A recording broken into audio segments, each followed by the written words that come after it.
Seems like no matter how much I prepare, I always gotta fucking get shit. I don't even give a fuck anymore. Again, what I'm learning is that people are gonna like me or they're gonna hate me, and I just don't care. I just don't care anymore. Y'all can go. If you don't like me, that's your problem. I feel like with that attitude, people are gonna be a huge fan of you, Mecca. It doesn't really matter. Are you being sarcastic? Yeah, I'm just joking, dude. I could care less. No. If somebody doesn't like me, I don't know what to tell you. If somebody views an opinion about me, I don't know what to do to change your opinion about me. I like to think that I'm a decent human being, and I'd like to think that I'm a good person. But if you think I'm a scumbag, I don't know, man. That's what you think. I'm not gonna stop you from thinking what you want to think, right? I feel like you just saying that alone makes it seem like a lot of people think you're a scumbag, bro. Like, man, we got to figure out a better way to work. I don't think you're a scumbag. No, this is what I think. This is what I think. I think very few people think that. I think they just scream it from a mountaintop, and then they're the loudest voices. But the 1% is the loudest voice, and the other 99% say that person's a fucking crazy person, but it doesn't feel that way. Does that make any sense? Yes, it does make sense, man. Aerospace on the left. Completely makes sense, dude. Like, and that's, I get exactly what you're saying. I'm getting all my shit set. Oh shit, we got somebody else. Look who decided to show up. Oh, I thought I upset him, man. I thought I got him up in his feels. Kung Fu shirt today. He was like, I do not like this old guy talking shit about my wrestlers. No, I'm fucking with you, bro. Let me go grab my notes real quick. I'll be right back. Yeah, it how are you, man? Not too bad yourself. I am having a Steve-Weiser. Oh, broken, nice. Boston beer. Dang, I don't even know if they sell that up here in Canada or not. Oh, it's good. And UConn lost. I'm upset about that. Uh-oh. They lost by 2 points. I didn't have any money on them because I can't bet on them in Connecticut. Oh, okay. Connecticut state law is they basically has a law that you can't bet on college teams if you live in the state. Oh, just because you might influence someone involved in it, I guess? I don't know what it is, but I'm okay with it. But I was rooting for UConn. I have nothing against Iowa. It was a great game. I mean, it's 2-point game. Happening, my shit. Yeah. Those women were. This is not a blowout. So, but I was rooting for UConn. I was hoping UConn was going to win. I'm a big Paige Buchers fan, but I digress. Keenan, you want to introduce who you are before we go live? Yeah, my name's Keenan. Don't I know him or no? I don't think so. Oh, I'm sorry. All white guys look alike, dude. No, I'm joking. But yeah, my name's Keenan, dude. I'm an old wrestling. I'm not as cool as Mecca over here. I'm more like a 4 times a year wrestling fan, dude. Like the big ones. Oh, okay. I don't watch every week. I'm a Jim Cornette, old school Mark type of guy. Gotcha. So if you hear me talking some stuff, dude, just so you know. It's all good. Yes, so I don't know. He's my co-host.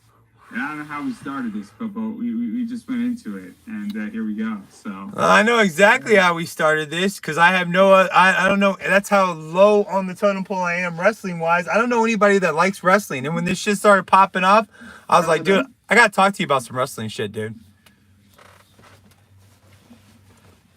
Yeah, no, I'm pretty. My grandfather, since I was young, was always into wrestling. So my entire life I've watched wrestling, and being a guy who creates comics and stuff like that too. Like, there's so much you can relate to with superheroes and their colors and their bigger than life personas that you can kind of draw from, shall we say? Dude, that's what. So I have some of my subscribers on my YouTube channel. I was putting votes out there today, and because a lot of my subscribers are like me, and a lot of them are like, man, in the 80s and the 90s, it was like superheroes came to life and it didn't matter if they flew across the ring. It didn't matter if they jumped off of here. And I'm just like, man, we're all old as fuck, dude. Damn.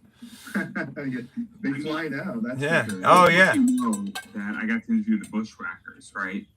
Yes. Yeah, you mentioned that before. Yeah. So that came about because I was on somebody's stream and I was half drunk and I met the right person at the right time. I'm like, let's do this. And then I thought nothing of it. I said, if it works, great. If it doesn't, I have no hopes, right? So I might be getting to interview Glacier too. So, because John Crowther writes the biographies for these people. And so that's kind of what happened, is that you met the right person at the right time. And I was fortunate enough that miraculously sometimes you just meet the right people at the right time. Yeah. And you're lucky. And you're not an asshole. And the mistake I made is I had the potential ability to interview the Young Bucks, and I didn't take it. Oh. So the story of that is I was in DC and I had a final when I was studying abroad, but Chris Daniels, Kazarian, and the Young Bucks were signing at a comic shop. So what does any good fan do? They convince their parents to go instead. Okay. So there was this print, and it was a $25 print. Chris Daniels, Kazarian, and the Young Bucks all signed it.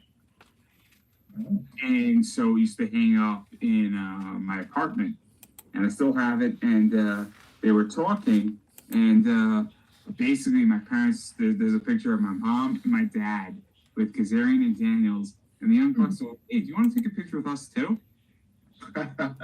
They probably didn't look much like wrestling because they're so small, right? You have my parents holding the belt of the Young Bucks as a tag team, and the Young Bucks are just nice guys. Oh no. Really? And so it's this great picture, and I'm just like, oh my god.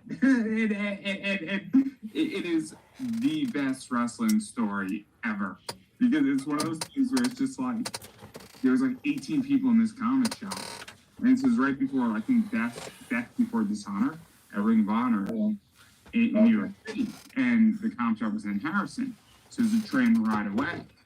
So that's the story of that, and it's one of the coolest pieces.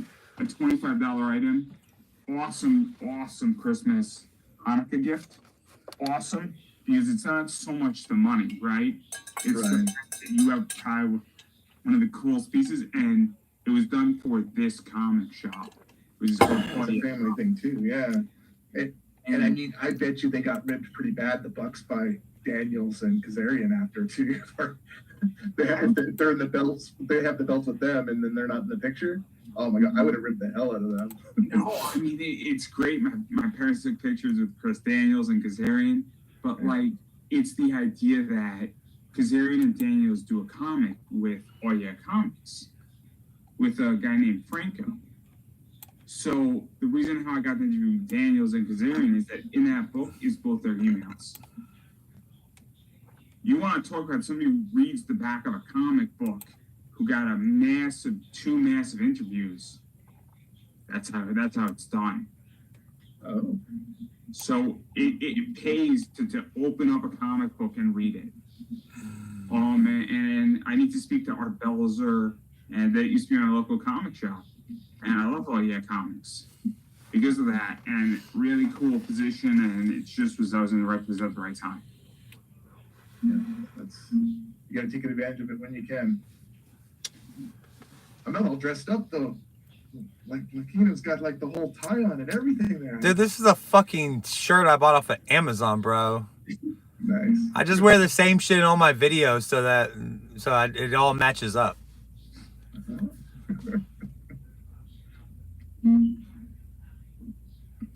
I'm excited to rake hell, right? Yeah, the poster. Yeah, so that's the edition you'll be getting there when it's in. I don't know if I can hold up to it, but it is pretty. Like when it shines. Like it looks really cool. It's almost as good as some of my shit that I have, because you got some new stuff in? I got some really cool shit in there, actually. So I got this shit like this thing.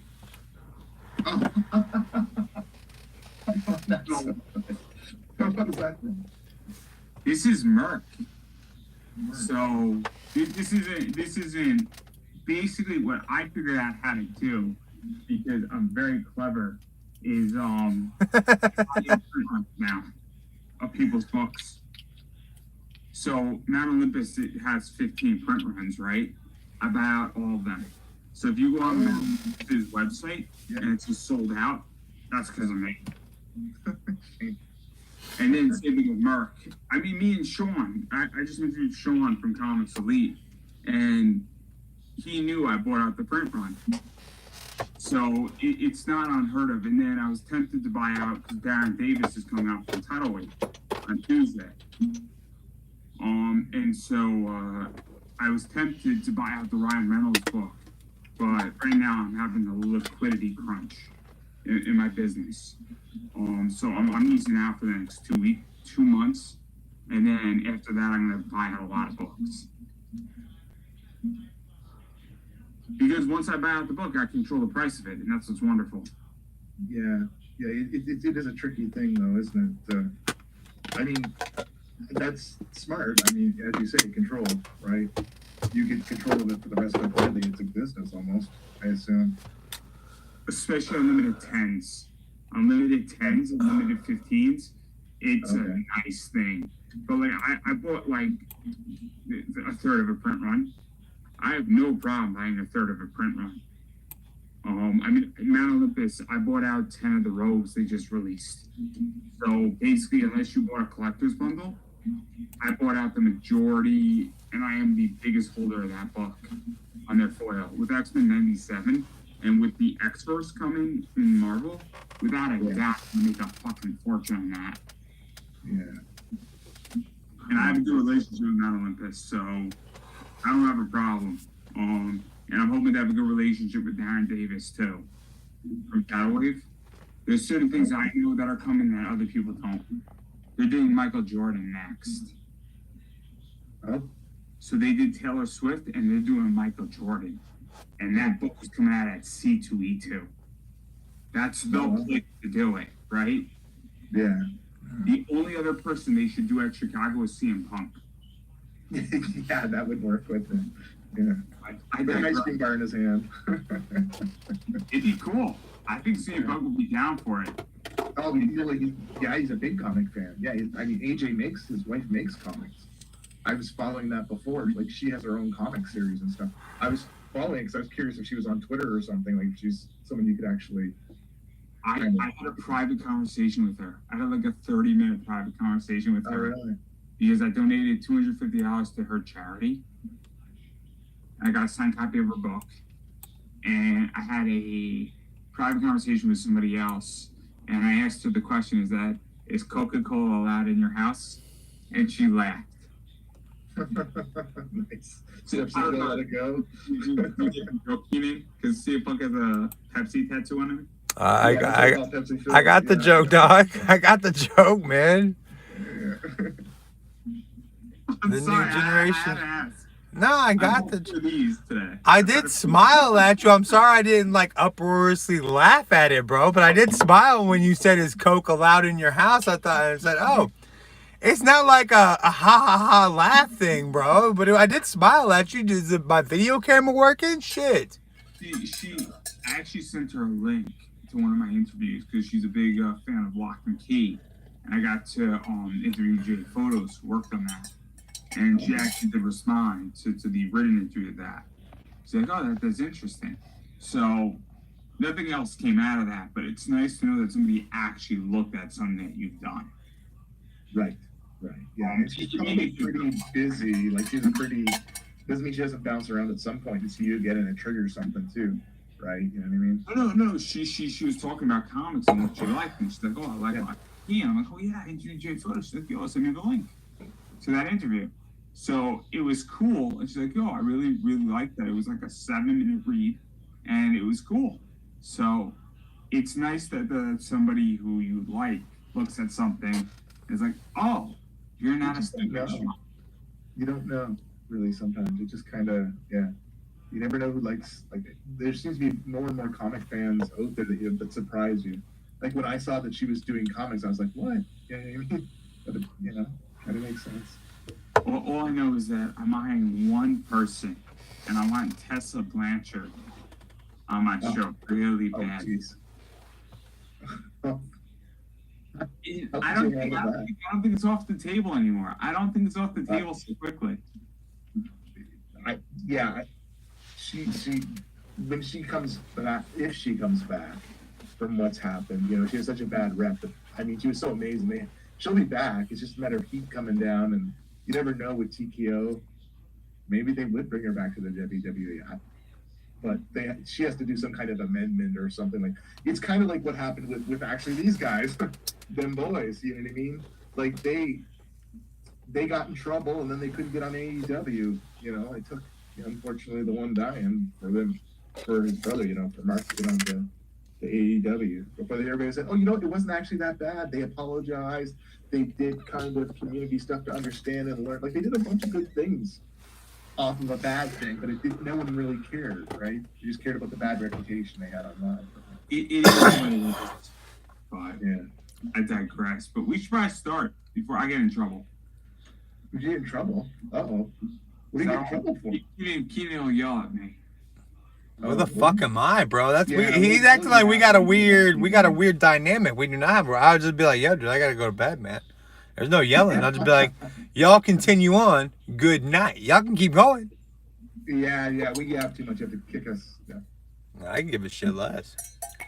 Believe me, once the camera starts, I'm saving all my funny remarks until the cameras start rolling, dude. Let's get this shit going so I can make fun of y'all motherfuckers. I'm joking, bro. It's the brick wall behind. Alrighty. So I'm gonna start this off. We're gonna get going. We're gonna go. Were we already live? No, we're not. Okay, good. Well, that's usually how you start off our podcast. You're like, okay, well, we're going to start off live tonight. That's why I was like, oh, shit. I was just joking. My bad, dude. Go ahead. My bad. We're going to go live in 5, 4, 3, 2, 1.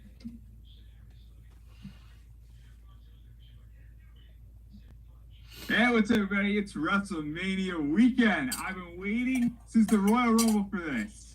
And this is the day that we're doing this podcast and this segment. And I got my good friend Keenan. I got Dorian, obviously, here. A friend of mine is going to join me in a few minutes, probably about 10 to 20 minutes, maybe. And obviously, I got a lot of people here. Hopefully, we might get a bunch more. Certain people might want to join. If you do, shoot me a DM. But my name is Andrew Davis. I am not Paul Heyman. I wish I was. Believe me when I say that. I've had a few Steve Weisers, so my words may or may not come out appropriately. Giving everybody a fair warning. And yeah, we're gonna be talking a lot about. If anybody's fucking Paul Heyman, motherfucker, it's me. I don't know about the rest of y'all, but I put a lot of work into this shit. So you claiming I'm not Paul Heyman? No, I'm joking, dude. I'm joking. I'm not Paul Heyman. No, you're not. Don't even. No, you're not. No. But fat dudes take offense to that shit. Maybe you're Dirty Dom. Then maybe you should say I look more like Dirty Dom. I wish I was Dirty Dom too. Clearly, just wear some more purple, bro. You'd be good. You look exactly the same. Grow out your mullet. They're like that at work, man. Go ahead. Yeah.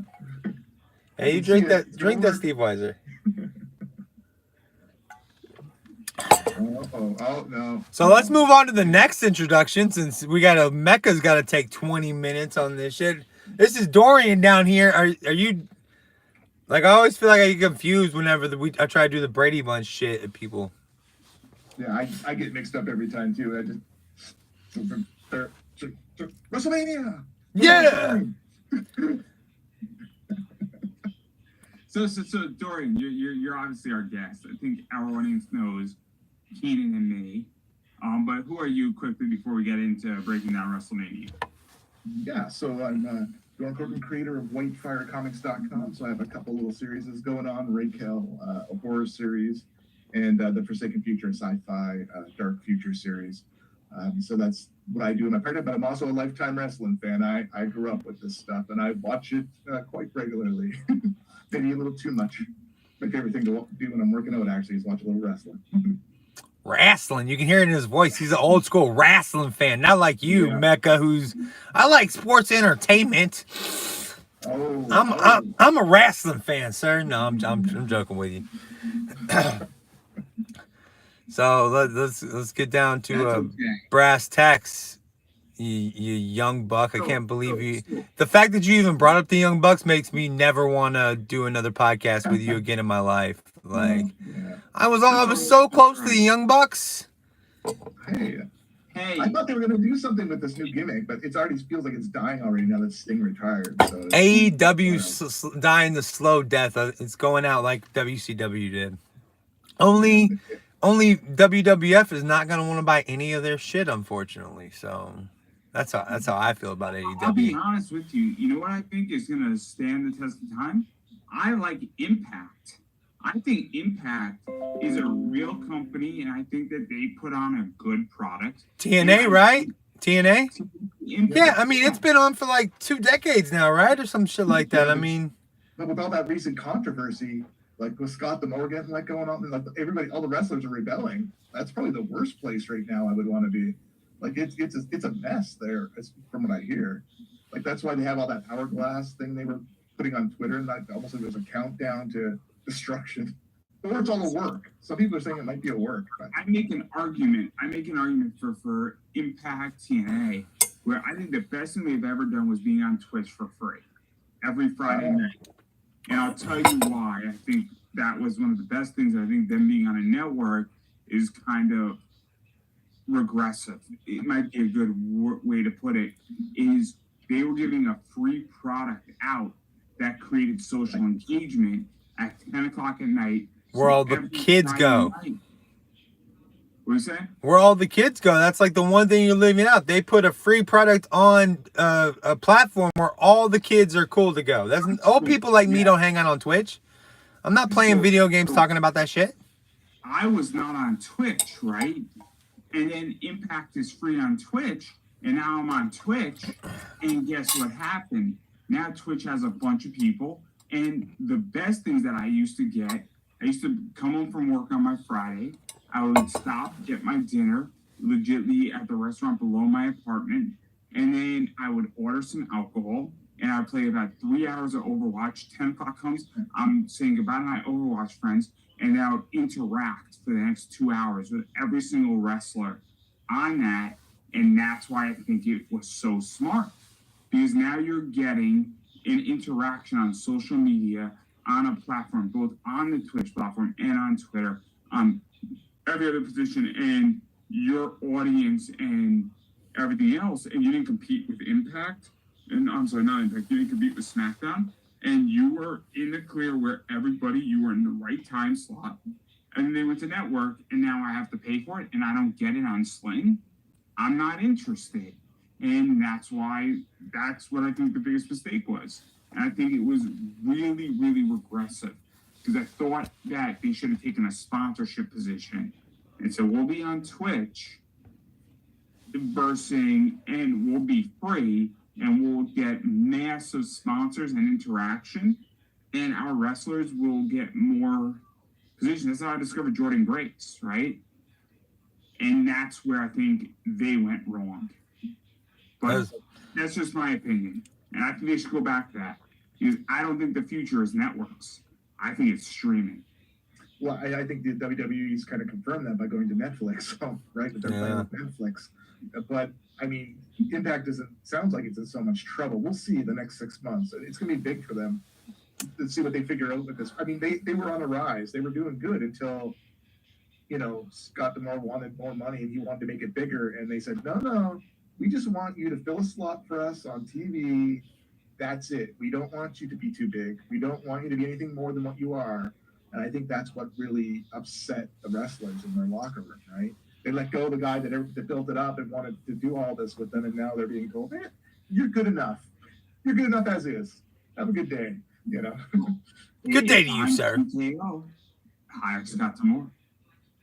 Yeah. Oh, yeah. Hire the talent. Because guess what? It works.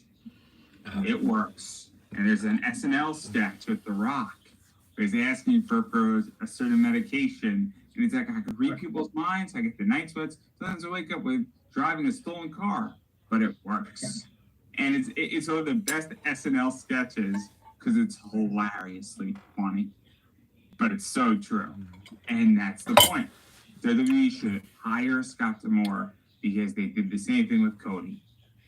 If you screw around people's contracts, guess what happens? WWE, they say, hey, you're not happy over there. Come work for us. We have cookies. Cookies? Damn. No one told me. In other news, that was the last funny thing that The Rock did, was that night on SNL. I mean, literally, that was it. I agree. He hasn't done shit else since then. Like, no reason. It's not the last best thing he did. He opened up and did a monologue for the Super Bowl, and that was great. For the what? He introduced both teams like 3 or 4 years ago at the Super Bowl. That was great. You're comparing a live SNL sketch to him opening up. It was funny. I said it was good. I just didn't say it was funny. I'm not saying it's funny, but I'm just saying I'm not saying anything was funny. I'm just saying you're comparing like the opening of a Super Bowl to an SNL sketch. I'm just saying I digress. Yeah. I digress. So what's the thought here on the final boss then? It's the dumbest name ever. That's what it is. It's the dumbest. The name is, I get what they tried to do with it, but yeah, it's not probably the best. Why isn't there already beef between the tribal chief and the final boss? It sounds like the same damn thing. It sounds like as soon as he said like, why, right then, like he'd be like, well, wait, how are you the final boss if I'm the tribal chief? Isn't the tribal chief the final boss? Hold on. If we're basically saying The Rock is the final boss, we could go back to what is it when Donkey Kong came out? Wasn't Donkey Kong the final boss in like the first? Well, every video game's been called the final boss for forever. That's a good video game lead into the younger generation, I guess, for him. But yeah, it's kind of a weird. It makes you wonder about the dynamics of it. I guess maybe it's intentional. You know, here you have a tribal chief head of the table. Now you have a final boss.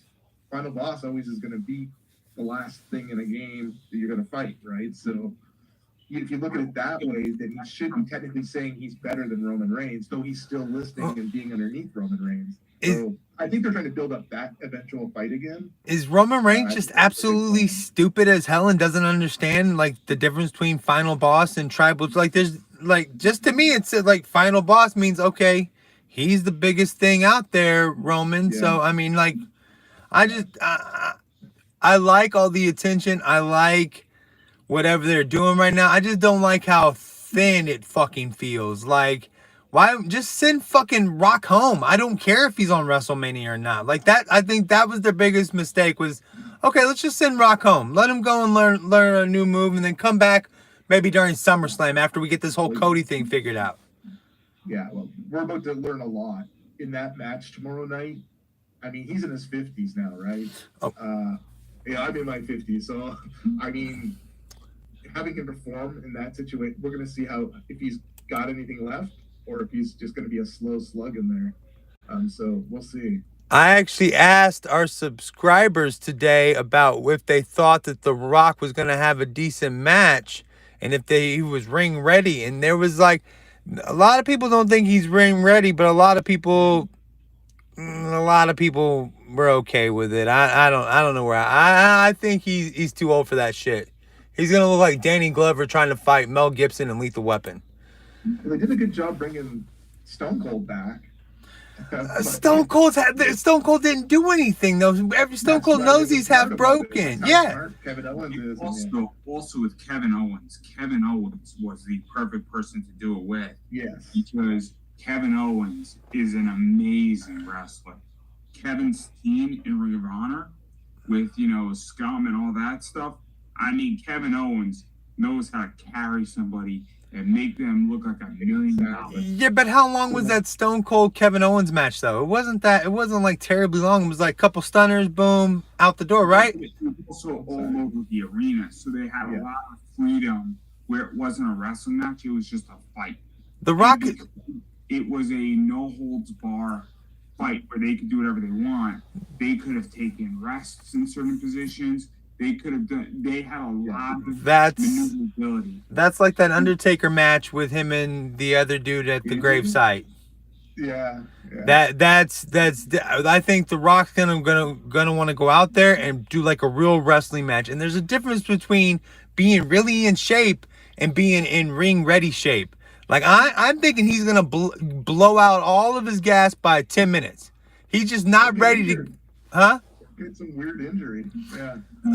Lord, Lord can only wish something to put him down and fucking just sit back and like that.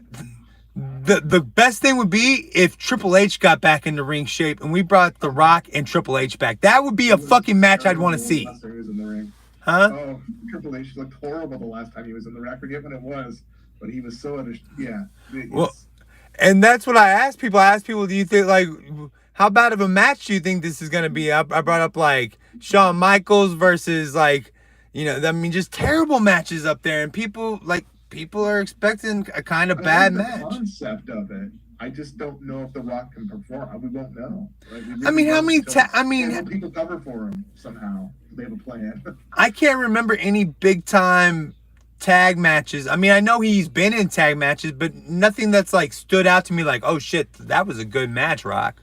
I mean, I know that he's had good single matches, but I mean, the last good position he was in was him and Kurt Angle, but that was what 2000. Oh, really?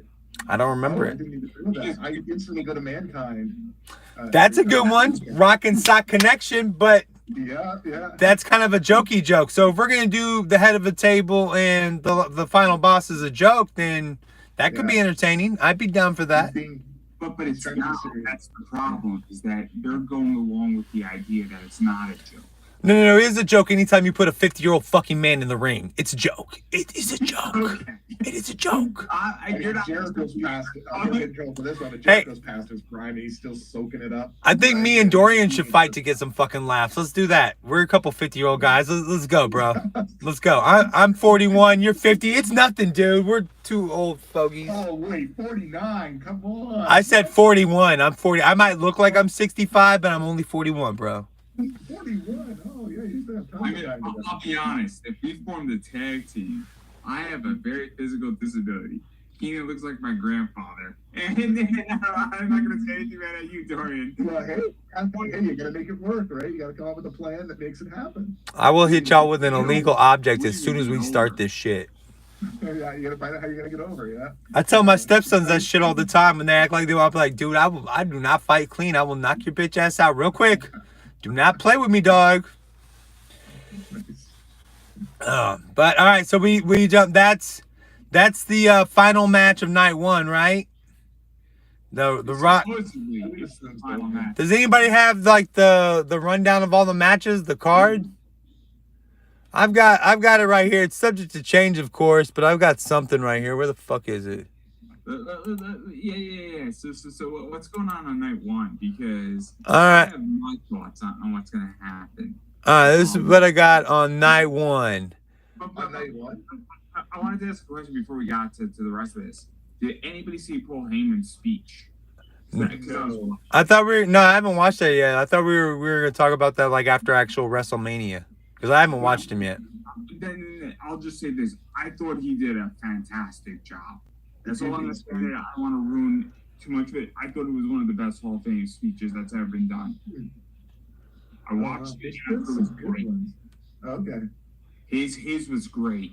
His was great, and let's just say that he gave a lot of props.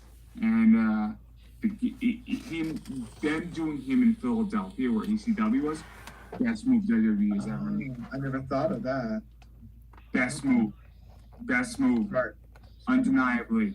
Just mad respect, because his career, he's got another 10 years in the tank.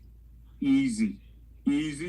The guy is one. Him and Rey Mysterio are the exception of performing in the ring stuff. Okay, but Paul Heyman doesn't do all that much performing inside. I mean, if you're talking about in front of the mic, yeah, he got another. But I mean, if he's not actually, he's not getting inside the ring. I mean, fat guys die young. Let's be honest. I think Paul Heyman is relatively healthy, and except for that hairline.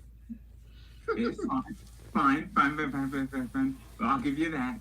I don't think Paul Heyman is in any major danger in a health position. Okay, I don't think he has CTE, whatever you want to call it. Again, I don't know how controversial you want to get here, but I think Paul Heyman is relatively healthy. Well, yeah, I mean, but I'm just saying he doesn't do all that much anymore, dude. Like, I get like he took some bumps back in the day, but he really doesn't do. I don't know, but I don't watch every week like y'all do, so I could be wrong. No, you're right. He doesn't really. He did go waiting something at one point. My whole point was that they could have waited until he was officially done with WWE. I see. I think it was smart to do him where ECW was established, because I don't know when they're ever going to be back in film. That was my only point, is that sometimes somebody's not done, but it's the right time and the right place to do that. That was my only point. All right, I agree. Yeah, and they were saying he was already asked before to go into the Hall of Fame. So this is actually his second round of being asked. So they were trying to put him in while he was still active, I guess. I don't know. It's weird. I just respect the fact that they did it in Philly, where he built ECW. That was my point. I think it's a very smart move by WWE. I think you're giving them an awful lot of credit. I bet you they went I bet you they Philly locked down and they went to Paul Heyman like, hey, dude, like let's put you in the Hall of Fame, bro. Like I think you're just giving them off. Maybe I'm wrong. I could be wrong. I don't know. I get your point. That check that comes with it too. Yeah, Paul. Yeah, I'm almost probably like, hey, Paul, we're gonna put you in the thing. Well, I don't know if I want to get into the Hall of Fame just yet. That was my terrible Paul Heyman. Was that a check for $100,000? Here we go. I'm going. I will go into the Hall of Fame now, guys. Not a problem. All I know is that I have friends who have worked with Paul Heyman outside of WWE. And they're very attractive friends. And let's just say Paul Heyman has other things going on. So I love Jen Thomas. Oh my God. I have no idea what you meant by Paul Heyman has other things going on. Like the first thing I think, are we talking about like Paul Heyman's thing size? He has other ventures. Okay, cool. Because you made it sound like Paul Heyman's got something else going on. You know what I mean? Like, I was like, why are we talking about like the strength of Paul Heyman's thing down there, dude? Enough. We'll talk about this next week, you and me. All right. We'll definitely talk about his speech next week. It was good. It was really good. I particularly liked his position about Becky Lynch, but that's not the point. I'm also biased about Becky Lynch because I just got her graphic novel, not her biography. I'm sorry, I got ahead of myself. I got her biography signed by her, and I'm excited to read it. So let's just say there's a very funny picture of her and Seth Rollins. Yeah, Seth Rollins didn't enjoy Paul Heyman's position on Becky Lynch at all. That's all I can say about it. Hey, we're gonna leave it at that. But bump. All that throws it open. I need a fucking snare drum or some shit over here. Damn it! Like, I'm still recovering from my UConn loss, everybody. Clearly. All right, so okay, why don't you? We should probably break down the rest of WrestleMania. All right, so night one, the first, and again, it's subject to change. From what I understand, the first match is gonna be Mysterio and Dragon Lee versus Santos Escobar and Dominic Mysterio. Which I don't know. I feel like I understand he's a heel, but I feel like I don't like Dominic Mysterio for other reasons. I don't know why. It's not like, oh yeah, I love to hate Dominic Mysterio. I just don't like that guy. Here's my issue with the match. I'm a hater. Right? My issue with the match is that's how we're starting with WrestleMania. That to me seems like a cooler match, right? Yeah, I don't think I'd start out with it. It's already changed if you watch SmackDown tonight. Oh, what is it? Dragon Lee. They took out Dragon Lee. They beat the crap out of him, the other side. And then, in the middle of attacking Mysterio, Andrade turned. So now Andrade is actually Mysterio's partner. So there was a big swerve there out of nowhere, where Andrade turned on, what are they called? El something? They call it El Phantasmo? Yeah. I'll pretend I can say it. I'll just pretend I can say it, guys. This is what it is. The jazz hands will see. El Phantasmo. No, I'm joking. That's like the magic spell. I like Andrade. I think it's smart. Yeah, he's a talented dude. Yeah. I think there was something wrong for weeks when they were trying to sell this weird relationship between Dom and him in the Judgment Day. It just didn't fit. And now all of a sudden he turns on him. Like it's very awkward storytelling going on there. They've really messed something up. I think the Judgment Day's kind of over. I think the Judgment Day the day is over for the Judgment Day. Do you think they've been judged? Yeah, I think they've been left wanting too. The only person Rhea Ripley's the only thing that's hot on that shit. And I guess people like Dirty Dom, but I hate the fucking fact that they call him Dirty Dom. Like, can we not think of a better name than Dirty Dom? Like, sheesh. This is what I want, though, right? What I want is I want it to kind of white gear, and I want it to be clean Dom. I think they could pull Squeaky Clean Dom? Yeah, oh my God. Dom? Seriously, if he came back out with all white, and then he was like just positioning positivity, he would get under so many people's skin so easily. And I think it'd be great. I think it'd be so brilliant because he's been Dirty Dom, and then he's like, I'm Clean Dom. It's kind of the Bo Dallas. Don't you just want to believe? I think. Bo Dallas. Oh.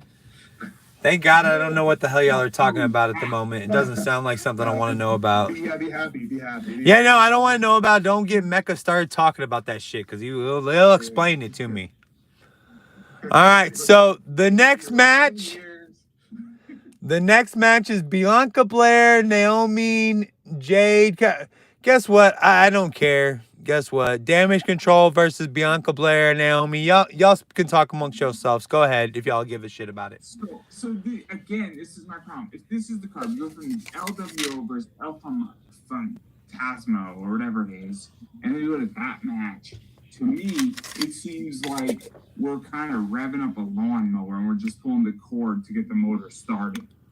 I feel like, what was it, a few WrestleManias ago, we had Seth Rollins versus Brock Lesnar starting with the show, and we had a really hot start to the show. This seems the exact opposite, where we're just pulling a lawnmower's cord, and what are we going to do, go into a slow burn?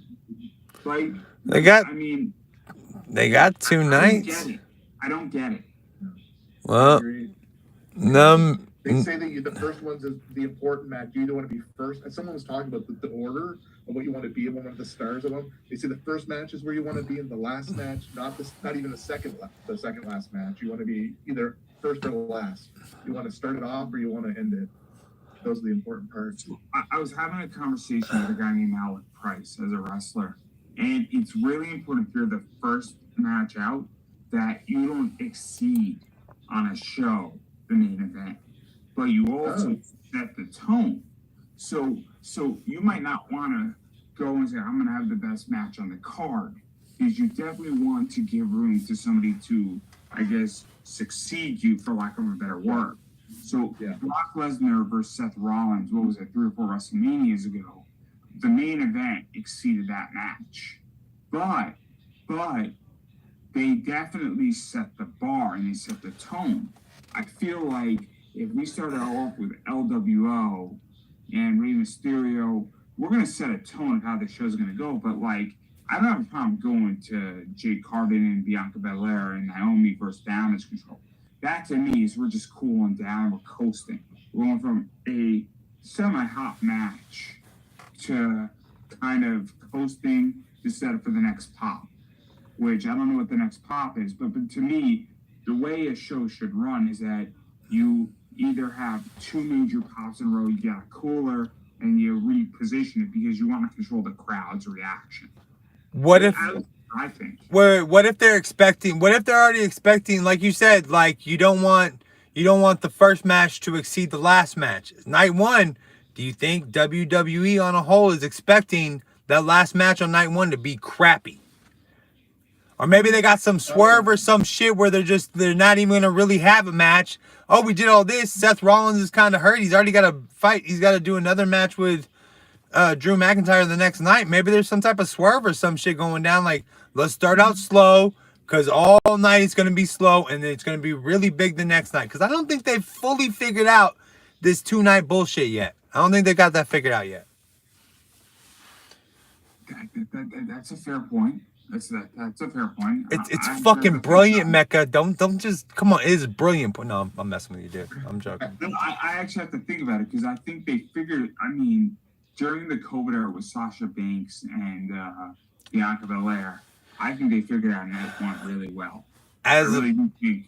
And again, we differ, bro, because you're young buck and I'm a fair weather old school fan. So I haven't seen anything I haven't seen a WrestleMania where I feel like they figured out this 2-night shit. So go on with your point. My bad, bro. My bad. It was pretty good last year. I think with Sasha Banks, that was like 2 or 3 years ago during the COVID era. I think night one of that realm was way better than night two. I didn't give a fuck about night two. Night one exceeded it. Even last year, I felt night one was better than night two. After night two, I was kind of like, I'm done with this shit. Midway into night two, I'm like, I don't want to tweet about this. I don't want to tweet about it. So then they haven't figured it out yet. Year too, right? Sami Zayn was, to me, he had all the heat. Like, so for him to get the titles, I think that was last year, right? When they got him from the Usos? Facing the Usos, I thought that was great. Yeah. Him and Owens versus the Usos. So I thought that was kind of they were still doing a bloodline thing, but kind of separated it out. But yeah, what they can pull off here is a gamble. And back to Jade Cargill, like it's either gonna be a train wreck or they're trying to sell her in that second match, whilst people are still kind of. I'm surprised they didn't open with that one because, well, maybe that's just too much pressure for Jade. I bet you that's why they did it, because they're really trying to protect her with all the future stardom I think they see in her. So. But a lot going on there. And me and Mecca have been arguing about. I mean, I don't hate women wrestlers, but I feel like a lot of the audience of WWE is still old ass dudes that don't really like. I don't need to see women should shut up and just be pretty in the corner. Damn it! I think that's where a lot of their audience still is. So I'm going to challenge you slightly on that. Where I think what broke the mold is Becky. And I think Becky Lynch, where she was the man and she was the hottest thing, because I think, and this is going to sound a little weird when I say it, and I hope people understand where I'm coming from, Becky was, when she was the man, was like, I'm going to fucking brawl you like a boy. That was the whole thing. And I'm the man, and I'm stepping up to that phrase. Can I play devil's advocate? And what made her, sorry to cut you off. No, go ahead. She set the edge about Charlotte. She set the edge. Let me get out of the ring to deal with your neck. And that's what I think even further solidified her. And she was already there. But the fact that she said it, where she said something that was legitimately heel, but was cheered on as a face. Because you can't make that statement about Edge's neck injury, but you got away with it. So I think, but now they don't have that, and Becky doesn't have the firepower that she had 2.5 years ago. No, she's on the way. Yeah, I get what you're saying. I completely get what you're saying, and I just promise you that there's some old ass country dudes saying, this match would be better if these girls were wearing something sexier. Oh, I don't disagree. This match would be better. Like, they should just shut up and, like, I mean, you remember, like, 90s, get the attitude era, get the F out, look at the puppies. I don't disagree. I think Becky was the outlier, not the norm. And I do think Becky Lynch and Rhea Ripley are going to have a great match. We're going to talk about that in a few minutes. But I do think that some of these dumbass little matches like this first match, I feel like I'm just going to be like, fast forward. I'm really going to be upset that I'm going to watch this shit live. Like, I hate it when I watch shit live now and I can't fast forward through that damn... I mean, everybody knows how I'm watching WrestleMania tomorrow. Me and 3 of my best friends that I've known, 2 of them I've known since the 3rd grade, and 1 of them I've known since college, are all going to get hammered watching WrestleMania. And it's great.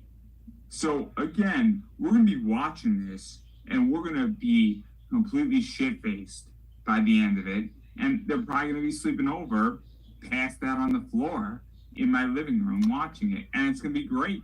It's going to be amazing. Something's going to accidentally happen. They're going to be passed on the floor. I'm so joking. I know that's not how it happens. It's just a joke. But my point our standard is very different than everybody else's standard. So what I'm looking at is completely different than everybody else. But I get the point where I'm looking at like the Jade Cartling or whatever her name is, and versus Damage Control, and I'm like, this is a fucking stupid match. That's what I think. I actually predicted them putting those three together.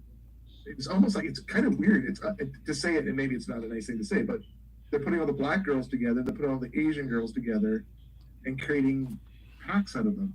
Black and yellow, black and yellow. No, I'm joking. That's a song. My bad. They did the same with I guess it makes sense in some senses, but you know, they're doing the same. If you look at Bobby Lashley and the other two guys that are black with the cups, I can't remember their name right now. But I did not even realize. You know how much Dawkins, right? That's yes, yeah. You just described. I didn't even realize that shit. This is like, look at the LWO. It's all Spanish. This match is gonna be a weird sexual fantasy for some guys, dude. Like literally, it's gonna be the black girls versus the Asian girls. Look at those. Like, I'm serious. I didn't even think about it that way.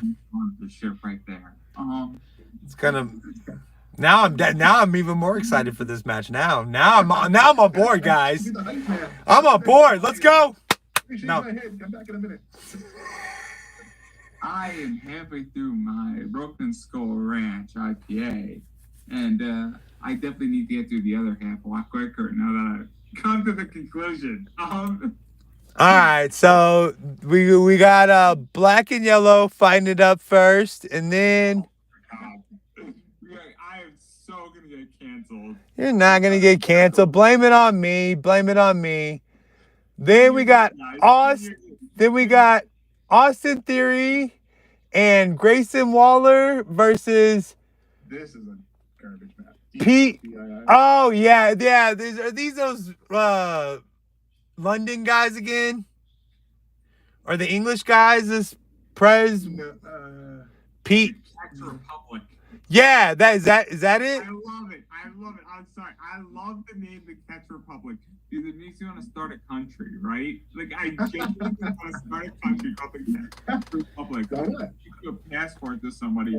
In America, it sounds like there's some white nationalists. Like, that's what, when I hear Catch Republic, I'm like, okay, we're storming the Capitol again, guys. Here it goes.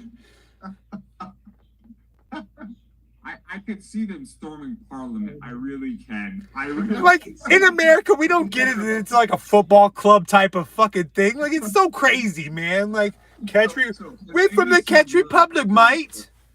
Keenan, have you seen Eurotrip by any chance? Hell yeah, the kind of see. Scotty doesn't know. Scotty doesn't know. My bad. Sorry. This is legitimately where this comes from, right? You replace the Manchester United club with the Catch Republic club. I mean, you can legitimately paste those things over each other. It's great. I love it. I don't want to get us, but what's his name? Vinny, the guy that they meet in the bar. He's like, he's like a soccer fighter. He says the, like, a very bad way to say. He says like eye ties or something. It's like, I don't like the eye ties. He's crazy. I love that movie. But never mind. I digress. So is this Catch Republic? Is that what? Because it doesn't. I love the Catch Republic. I think the Catch Republic. Is that who these guys are? The Pete Dookie thing or whatever he is. John and whatever his name is. So is this because they don't put the Catch Republic at the bottom of my thing? Well, it's a three-way. It's also against Xavier. I hate these matches. Like. Why do we... is that the six-pack challenge? Yeah, it's so stupid. Yeah, So it's the New Day versus the Catch Republic versus Damian Priest. So all these teams in it at the same time. They come in intervals. There's a ladder involved. They're facing the Judgment Day. Like, what the fuck are we doing? Why don't we just call it a six-way ladder and just get it on, and we can call it a shooting ladders match? Why not? I just think we should call it a shooting ladders match. Have John Cena be the special guest referee. Nikki Bella can choose to be involved or not. And there we go. I don't think they want Nikki Bella to be involved. Isn't like WWE like against her for something now? I don't know. Meme? Have you seen the meme where they did the whole thing where this radio station said, would you like to buy the pay-per-view for $60? And they keep calling this woman up, and then some person made a meme where they made a cartoon out of it. That's where the shooting ladders comes from.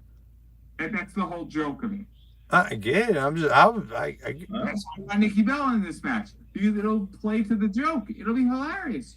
Well, I don't think WWE is catering to the group of one, Mecca. I don't think they're gonna hey, we gotta make this funny for Mecca guys. There was just one thing for sure. Mecca investor, dude, he bought up all those comics. He's not getting it.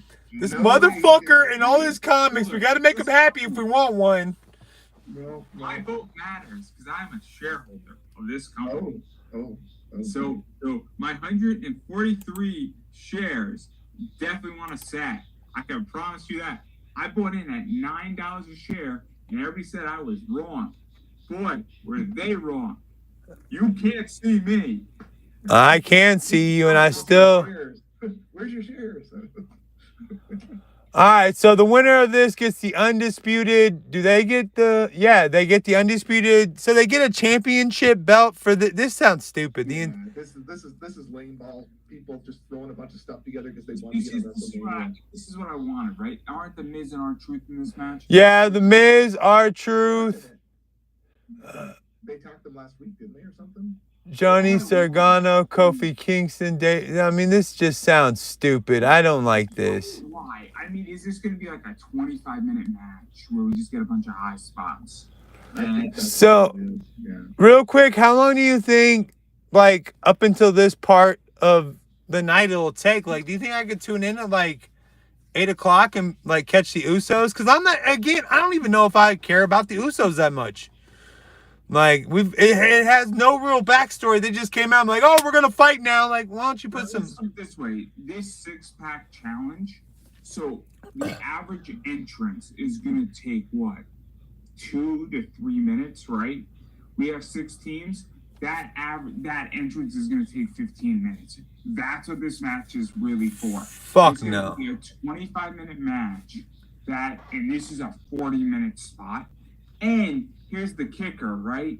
This is why this match is actually really smart, because WWE is going to basically cut out half of those things and issue sponsorships, or on Peacock, paid subscribers are going to be able to see it, and unpaid subscribers are going to be subjected to massive advertisements, which is how they're going to make a lot of money. What? That's why this match is relevant, because half the entrances are going to be blocked by advertisements. I think you're blinded by your shareholder in this, because it doesn't make... That's a me issue. That's a Peacock issue. No, it's the break match. I'm a paid subscriber, and I know it's gonna only I get it's the P break thing, but it's only gonna it's gonna frustrate the hell out of me just so much. I'm really, guys? I don't think it's good. You just said what makes the match relevant. It makes me piss the fuck off. That's what it makes me. It makes it relevant. Sandwich time, it's pizza burn time, it's something time. Yeah. But that's what I'm saying. I could come. I like the Judgment Day, so I'm not like this. This is ridiculous. But that's what I'm saying. I could come on board maybe around 8 or 9 o'clock, and then just fast forward through all this shit that I don't want to see. Maybe catch a couple. I don't know. That's what I do. Yeah, I mean that's. Yeah, I just recorded. It's a placeholder, is my point. This match is a placeholder that occupies 30 to 40 minutes of a card, and it provides them an ability as a company to fill in spots and time. But why couldn't they just do a normal match and build it up better? Exactly. Why couldn't they just do, as you said, R-Truth? I thought that's where they were going at one point. R-Truth, and they've been working R-Truth for how long with The Miz and all this silly stuff that R-Truth has been hot when he came back, but yet he gets thrown into this instead of getting his one-on-one opportunity with the Judgment Day after all that. Well, yeah, exactly. Yeah.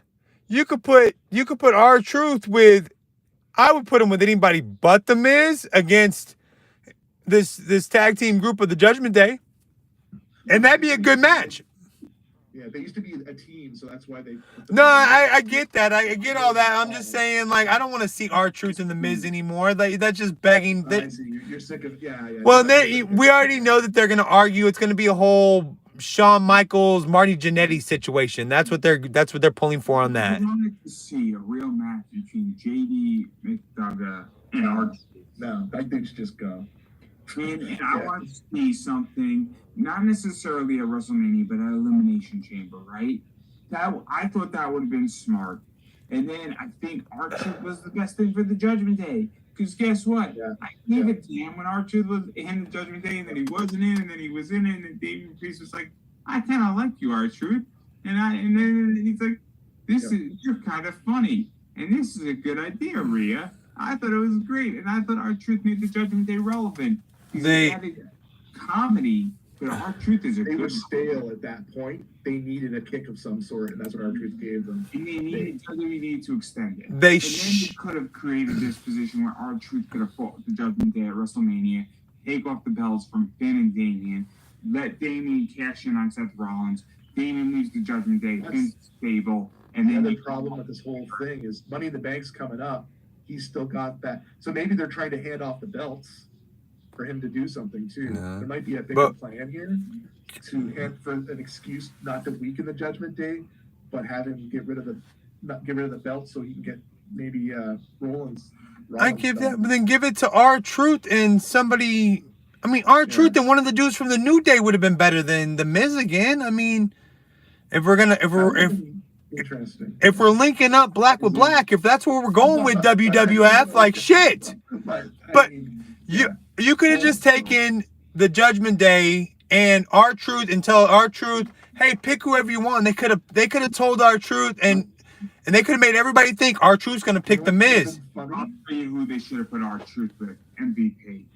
Oh, fuck! But they could have swerved everybody and make everybody think. And R-Truth, I'm gonna tell you who I'm gonna pick for my tag team partner on Friday night, and then everybody think it's the Miz. No. I'll even go further. R-Truth says I'm gonna have a mystery partner, and MVP comes out, and it's a pop.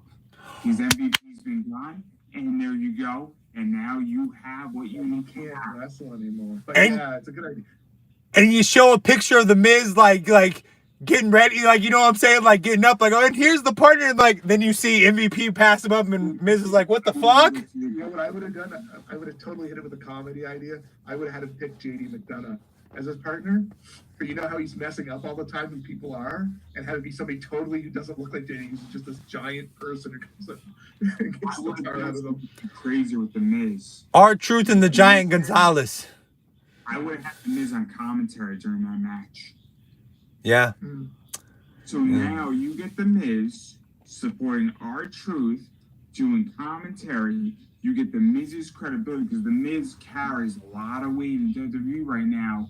Whether you like him or you don't, that guy carries a lot of weight, and he could have put over R-Truth without having to do that, affect the Judgment Day, and you would have hit every single rung, and you would have done the job.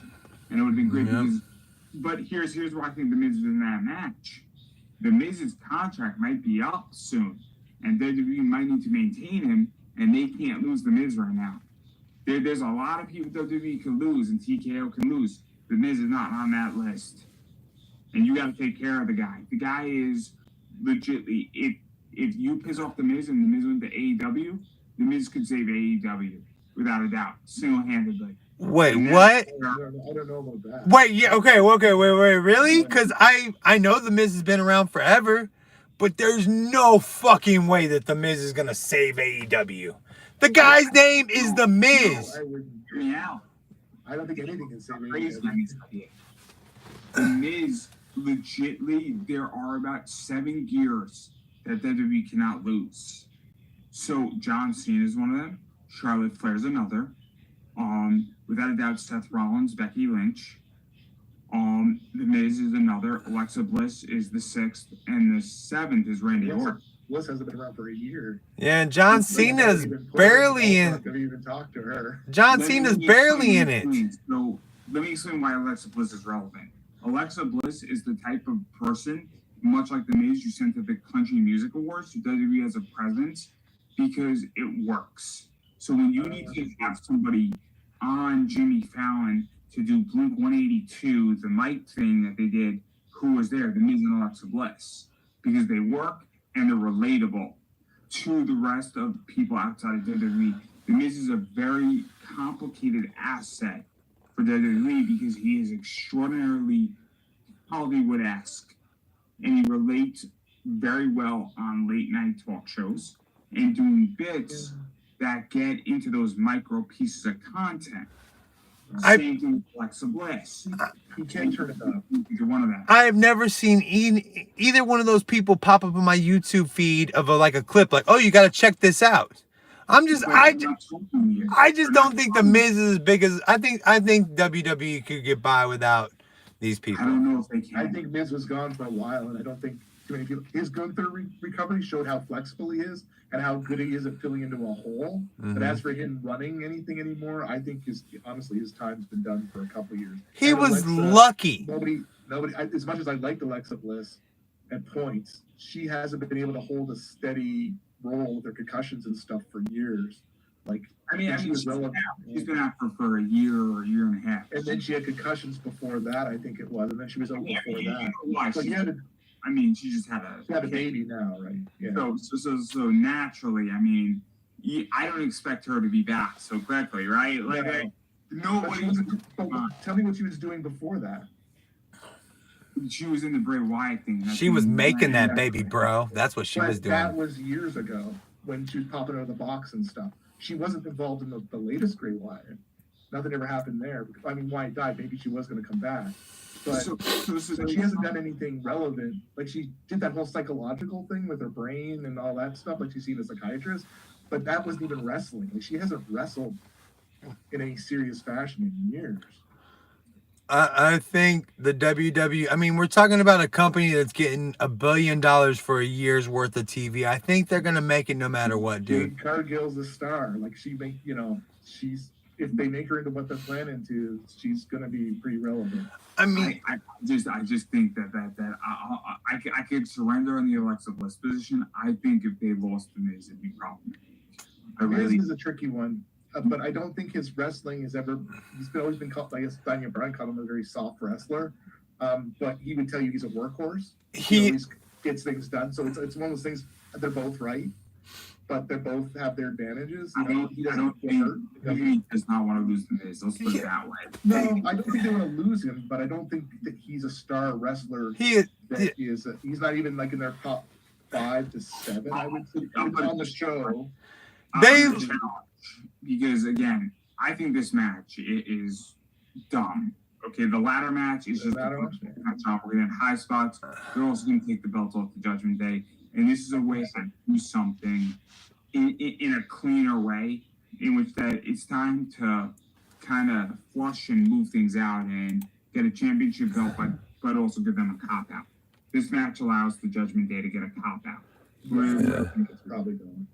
And again, it also adds suspense because if you have 6 teams, we can all make an argument for those 5 teams. The New Day, R-Truth and The Miz, whatever the Republic is, what is it, the Czech Republic or whatever it is, or the One Republic. I don't even know what they're called, but Freedom Republic, whatever we're going to call it, mustache. Whatever we're going to call it. The little British guys. All right, since we definitely think that the Judgment Day is going to keep the belts. Who you think is going to win the match? Well, I don't think the Judgment Days are going to keep the belt at all. So who you think is going to win the match?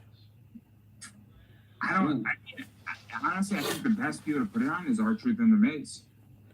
I really think.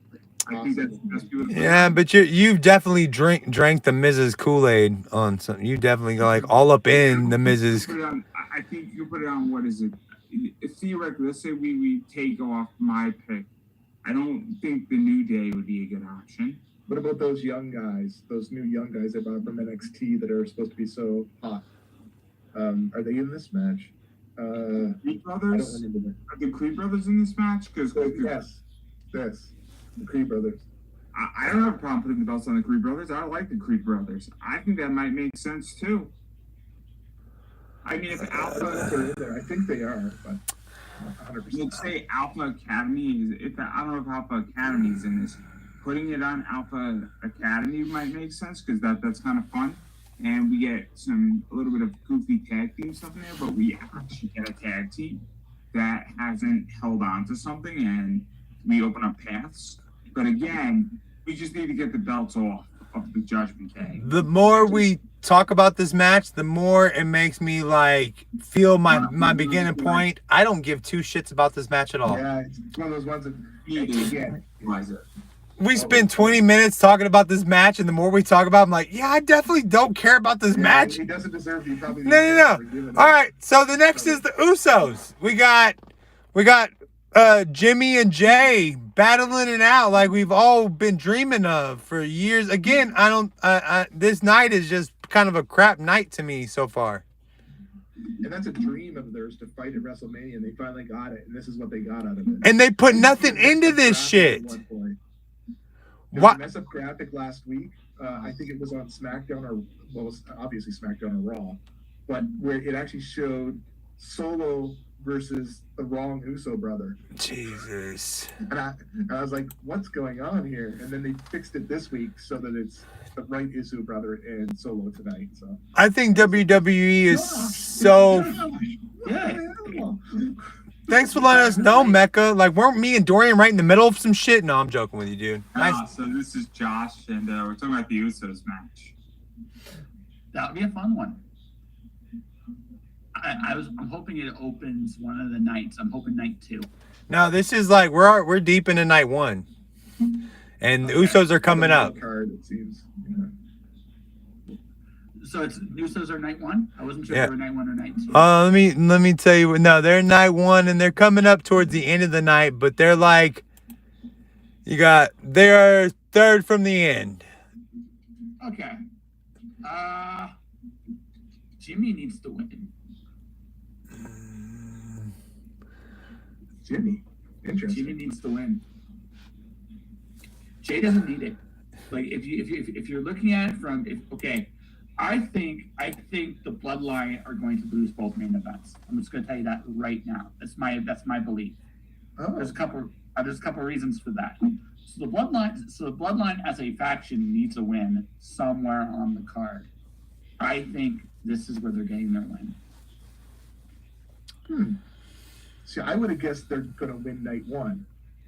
I thought about that. I honestly, night 1's interesting because you can go one of two different ways with it, right? Right. The main event can go one or two different ways. I think. See, my secret theory is their plan now since Rock turned heel is to turn Roman babyface. That's my thing as well. Yeah. Eventually. Yeah. No. I think it's going to start night 1 when they lose, because if you're looking at turning Roman babyface, it's much more interesting if he loses night 1. That's just my opinion. Oh, much more I got another twist on that. You want to keep it moving. Okay. All right. So there's a couple ways you do. Like the main event of night 1 is interesting because it can go either way. It makes sense. Like honestly, it can go both ways and it makes total sense. But none of this feels too rushed. It feels like take me out to dinner first, motherfuckers. Like take me out to dinner, caress me a little bit. Like no, now the Rock's gonna be back. I don't know. They need that controversy for night 2 as well. So by going soft on night 1 and letting the Bloodline lose, then night 2 isn't as relevant.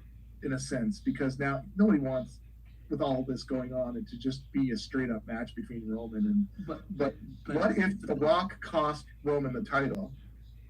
I think personally, that's one way to go. There's another way to go, and this is the way I would do it. If the goal is to turn Roman babyface, let's just say that's the goal, okay? The thing about Roman is, if you look at his character, he fears being alone. That is his big fear. Everything he does is a man afraid to lose control of the people he loves. That's who he is as the heel. So if you're going to turn him babyface, he has to confront that fear at some point.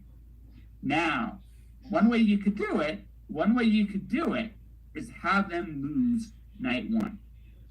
Right? Because that would be actually, now again, this is if the goal is to turn Roman babyface quickly. If it's not the goal, you go a different route. But if you want to turn him babyface sooner than later, you have to actually make him lose night 1. Because night 2 Roman doesn't, at this point, is such a big star. He can go 50-50 with Cody and people will believe it, right? People will believe it, right? And also, he's more desperate in that situation. He's actually more unhinged against Cody in night 2 if he loses. Now, there's an argument the other way. I really admit it, but I look at it this way: that if you're going to keep the bloodline together in some capacity, they need a win. If you're looking at the two Uso brothers, So here's my thought. Okay, What if The Rock takes over the bloodline? that's what I think is going to happen. This is what I think is actually going to happen. I get into this, right? I think Cody beats Roman, right, on night 2. I think so too. I think so. I think so as well. Because he's not wrestling anymore. The belt's not being defended, so they need to do something. He's a retired wrestler almost right now. Now, I think takes 6 months off, right? Because I view this where Roman made a statement about 2 years ago where the wrestlers in every other sport or entertainment or sports entertainment, whatever you want to call this, but we'll just use sports in general. There's an off season where you take a break. Mhm. So, you get some time off. And Roman made a statement, and I think it was a really good statement. I think it was a real statement too, is people need time off. Because anything you do physically, you need time off from it. So I think you sit Roman down for 3 to 6 months. I think somebody has to take over the bloodline. You give Jay, Uso or Jimmy, I forget which brother. Jimmy's the one who's... Is it Jimmy is in the bloodline? Yeah, Jimmy's Jay's the bloodline. one who's got the... I think it's been a long day, everybody, and a few of these haven't helped. I'm still upset about UConn. They lost by 2 points. It was a great game, but it's going to take me a minute or two. Fantastic game. I didn't lose any money because I can't gamble because I live in Connecticut on UConn. It's terrible. Maybe it's a blessing. I don't know. But not the point here. I digress. Yes, I digress. A joke, but It's your catchphrase, somebody bro. has to take over that, and then I think you're gonna plot right into the Netflix deal in January, Well- and somewhere Roman's gonna come back into this, Is and it, then there's gonna be internal strife in the bloodline. The Rock is on the board at TKO, and you have every piece of line, and you're gonna get bloodline 2.0. does Roman need a break? Isn't one of the biggest complaints is that he never is there to wrestle? Okay, so here's my counter. Roman is not a main event. He's a special attraction. He is essentially Brock Lesnar. That's what he is. And Yeah. honestly, at this point in his career, also let's be perfectly fair. He did have leukemia, right? So he might be on by necessity. Yeah, but It doesn't go might away. it doesn't go away. So he by necessity might need to be a part-time wrestler. Which, by the way, if that's the case, no problem with it. Right? That's not. This is a speculation. I don't know this for sure. This is just me going, okay. But he's a special attraction. And the thing about it is, so remember when the Royal Rumble program we had with Seth Rollins? It was interesting to watch that because Roman was actually the babyface in that, which was interesting, right? And so I look at Roman at his arc of his character. He does not need the title anymore. And if you're going to, and Cody needs somebody to feud against. The Rock is one of the guys that you want to build going forward. Another one you want to build up, this is going back now to the Uso match really quickly here. Bloodline, I think, has to win one match, honestly, on the card. And the one I think, and honestly, of the two brothers, Jimmy needs the victory more than Jay does. Jay's a made man, right? And honestly, you could always say that Jimmy has his number, and that would actually be believable because they're brothers. You know what I mean? So I look at that, like I see Jimmy winning that match. I see that going that way. I think what I would do is like I said, I think the Bloodline's going to lose both matches because I think the next step for Roman is to become a babyface. And if that's the case, you have to start. The way to do that is to actually put him in peril and him fall short. That's what needs to happen this weekend. So, and then The Rock will take, once he fails, he'll become the head of the table. Then you set up now you set up Rock and Roman down the line.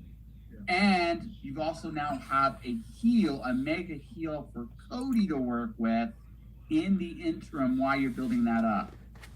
Couldn't you do all that with just making like the bloodline lose completely and like and Rock saying it was all your fault, Roman? You're leading us and you ain't doing nothing. So again, or cost him the belt and like and now I gotta step in. Chaos. There's rumors out there. So when Cody was fighting The Rock, the picture in the background was one of the trucks, and it had Stone Cold on one side and it had John Cena on the other side. So one of the rumors out there is they purposely showed that so that it's bloodline rules, and all of a sudden imagine The Rock is out there fighting, and all of a sudden Stone Cold, his old enemy, comes down, or Cena comes down, and it just becomes this chaotic match with all these old stars and the star hype. Again, there's an argument. I'm going to say this. There is an argument for that route. But I think purely from a storyline perspective. Oh, this sets up your story. Yeah. From a storyline perspective, it is much more interesting. I think the Bloodline needed to win one. But they could lose all three. Keenan, to your point, but nice to meet you, by the way. Let's do some introductions at no point at all. Fuck that. I'm joking. Yeah. Let's just start fighting about it, man. Go right into the middle of it all. Yeah. But I think of the Bloodline matches, I think Jimmy, of all the guys, he needs to win. I don't think Jay needs it. I just don't think he does. I think Jay beating him. I think deep down we all believe Jay's currently as it stands the better brother, right? Also, on a personal note, I can't wait to see yeet, no, like the crowd just going. That's going to be wild to watch. I think secretly, okay, so night one I think has two sneaky matches, right? I heard Becky versus Rhea, I think is going to kill. But the other one that I think is really going to kill is going to be this one. This one is sneaky. Well, I just want to say this, is that to the introduction point, and I'll take it a little bit. There's been enough controversy this week in comics and everything else. Yes, good God. This is the least controversial show of the week, because we're just talking about wrestling. And if people have a real problem offended by wrestling, we have a bigger problem in society.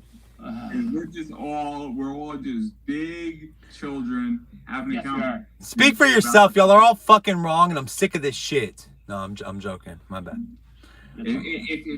So that's why we don't need introductions, because this isn't personal. We're all just big children, all having opinions. We're finally about what looks like to be a fantastic WrestleMania. Yeah, and the fact that you want to talk about it and everybody has opinions is the best thing about it. If we didn't care about any of it, then it would be just a lame ball WrestleMania. That's my point. I just want to make that crystal clear that if people get really offended of a bunch of people talking about fake fighting, we have a bigger problem. Did you hear that Cody comment? Yeah. He said about men, fake fighting in their underwear is the way he said it in like one of the interviews. He said, let's be real what this is. It's fake fighting in your underwear. Yes. Something to that effect. So that's all I wanted to say about that. But I don't know, man. I mean, I just wanted to see this match in a Hell in a Cell. I really wanted to see two brothers go at it. And I really, really, really wanted a stipulation between them. That's my only complaint about this match, is I wanted some stipulation. I'm going to just say this. I disagree with this because this is their first one, right? This is the other reason why I think Jimmy. This is why I think Jimmy's going to win this one. By the way, this is the other reason. I don't think it's their last match. I think it's their first match, and I think Jimmy, and that's why I think Jimmy needs to win, because if Jay beats Jimmy, why are they fighting again? It's over. Right? Yeah, right. So it's much more interesting if Jimmy beats Jay. Right, and I honestly think that I think the sneaky, even just no stipulations, nothing. This is sneaky, probably the best match on the card. Every time you say sneak, I think of I don't know, somebody saying that shit in a movie. Sneaky. Snicky. Mecca, you see our comment over here? Yeah, I saw, but there's never a good point to put that into that. You force it in, just like you do everything else, Mecca. Don't even start. There's so many things I can say. I'm a little bit intimidated. We heard you get very excited when somebody mentioned Cena might pop up. Like, John Cena, oh my gosh, my favorite, John Cena. You can't see me. He already mentioned that shit one time tonight. I'm guilty. John Nobody Cena wants to see you, Mecca. It's terrible. It's just terrible. But Pete Alonso got his 500th RBI yesterday, so I'm pretty stoked about that too. But not the point. I'm a Scorpions fan, and they won today, so it's a good day. Okay. Even though I bet against them, I'm still excited. I only lost 10 cents, so it's all right. We're talking sports entertainment, not actual sports. We don't want to talk about like actual people doing something. This is fictional experiences. Soap opera for men, as they would say years ago. Hey, listen. Let's keep going the soap opera for men. What's the next match? Oh, next match? Hold on. What do we got here? My bad. I have to look it up. I got it right here.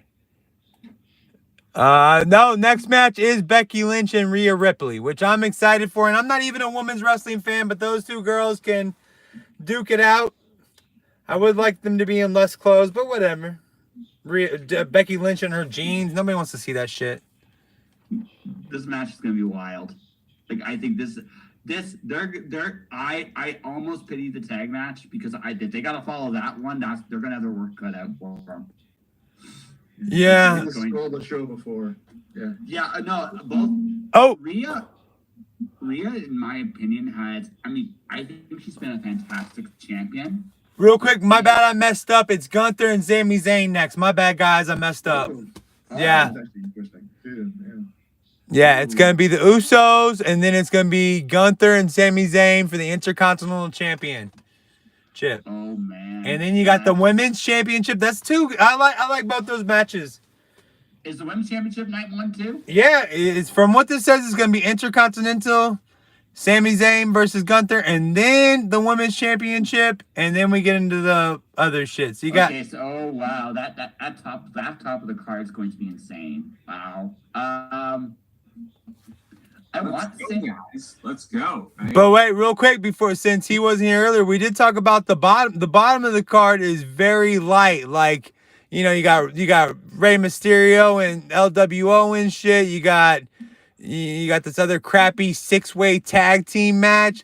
So my point was like maybe they're making it so light because they don't want any of those matches to be. Maybe the whole Rock and Cody Rhodes tag team match is gonna be a swerve in some way. I don't know. I think okay. So it's the 6-woman tag in the opener. So that's gonna be Jade's coming out party. The LWO that's Andrade and Rey starting, and then I think Jade is after LWO. Okay, so Rey it's Andrade, by the way. It's Rey. Yeah, that's what they said. Yeah. So and versus. That's going to be a fun, that's a good opening match. I think Andrade and Rey win. I think they honestly need it more. That's going to be happy. Match 2 is going to be Jade and company, Bianca and Naomi. They're going to win match 2. I think that's Jade's coming out party. That match is designed to make Jade Cargill look like a superstar. What's match 3? It's the, too many guys tag team battle royale with ladders and shit. You need 25 gimmicks in a match for some reason. I think there's going to be 2 winners because the way they stipulated that was they're both belts are up there. You got to grab both belts to claim them, each belt. So I think there's going to be 2 teams that claim it. I don't know which 2. I think it's going to be DIY and it's going to be. I'm gonna say Truth and Miz. Oh my God! You just made me hate this match. So you have to grab both belts to win this thing, and you're thinking. If you grab a title, you actually are the champion of that group. I thought they were saying you had to grab both titles. Okay. So with that, I actually kind of like that because maybe R-Truth could end up with one of these fucking other guys. Then I would like that. That makes sense why there's a ladder too, because they have to go up to get the belts, I guess. Yeah, no, I think this is also a neat way to separate the two brand belts without actually having the champions lose. Yeah, I'm wondering why they hadn't merged them for forever. Yeah, well, yeah, this is why they're going to separate them again, and this is the good way to do it without actually. That's my guess, right? That's my guess. Okay, so now I'm caught up. Those are my predictions, ladies and gentlemen. I'm not a fan of this ladder match. I'm just like, you know what? Of all, like, look, I'm looking at it like this. Usually, WrestleMania as a card delivers. Usually. So I'm not worried. I may not be. It's not the match I'm excited about, but it might be just what you need in the middle. So that's why we're just a 40-minute occupier, give or take. Yeah, the card. I think it's a 40-minute match in one way or another between entrances, promos, ad advertisements. I understand why this match is there. From a business position, it just gives a lot of positions because when you have 6 entrances, that's what 15 to 18 minutes easy. Okay. And so again, I think we're occupying time, and we're. I think the match that's going to go long is going to be Gunther Sammy. I'm watching night 1 Sunday morning. Just after everything we talked about, I was like, I'm watching night 1 Sunday morning. Forget this. Yeah. So Gunther Sammy. I want Sammy to win. I don't know if he does. Gunther is such a good Intercontinental Champion. That's the one thing about him. Honestly. So isn't it time for Gunther to move on to like? Where's he moving on to though? Because we've just talked about like half a year of them figuring out the title again. Like, so is he going to be? I think they're setting up him and Cody. If Cody. No. I think that, like, Gunther is someone they're building up for Cody. Yes, I do agree with you there. It's well for now, but I also just think that when they do the shuffle, they're doing a draft in a month.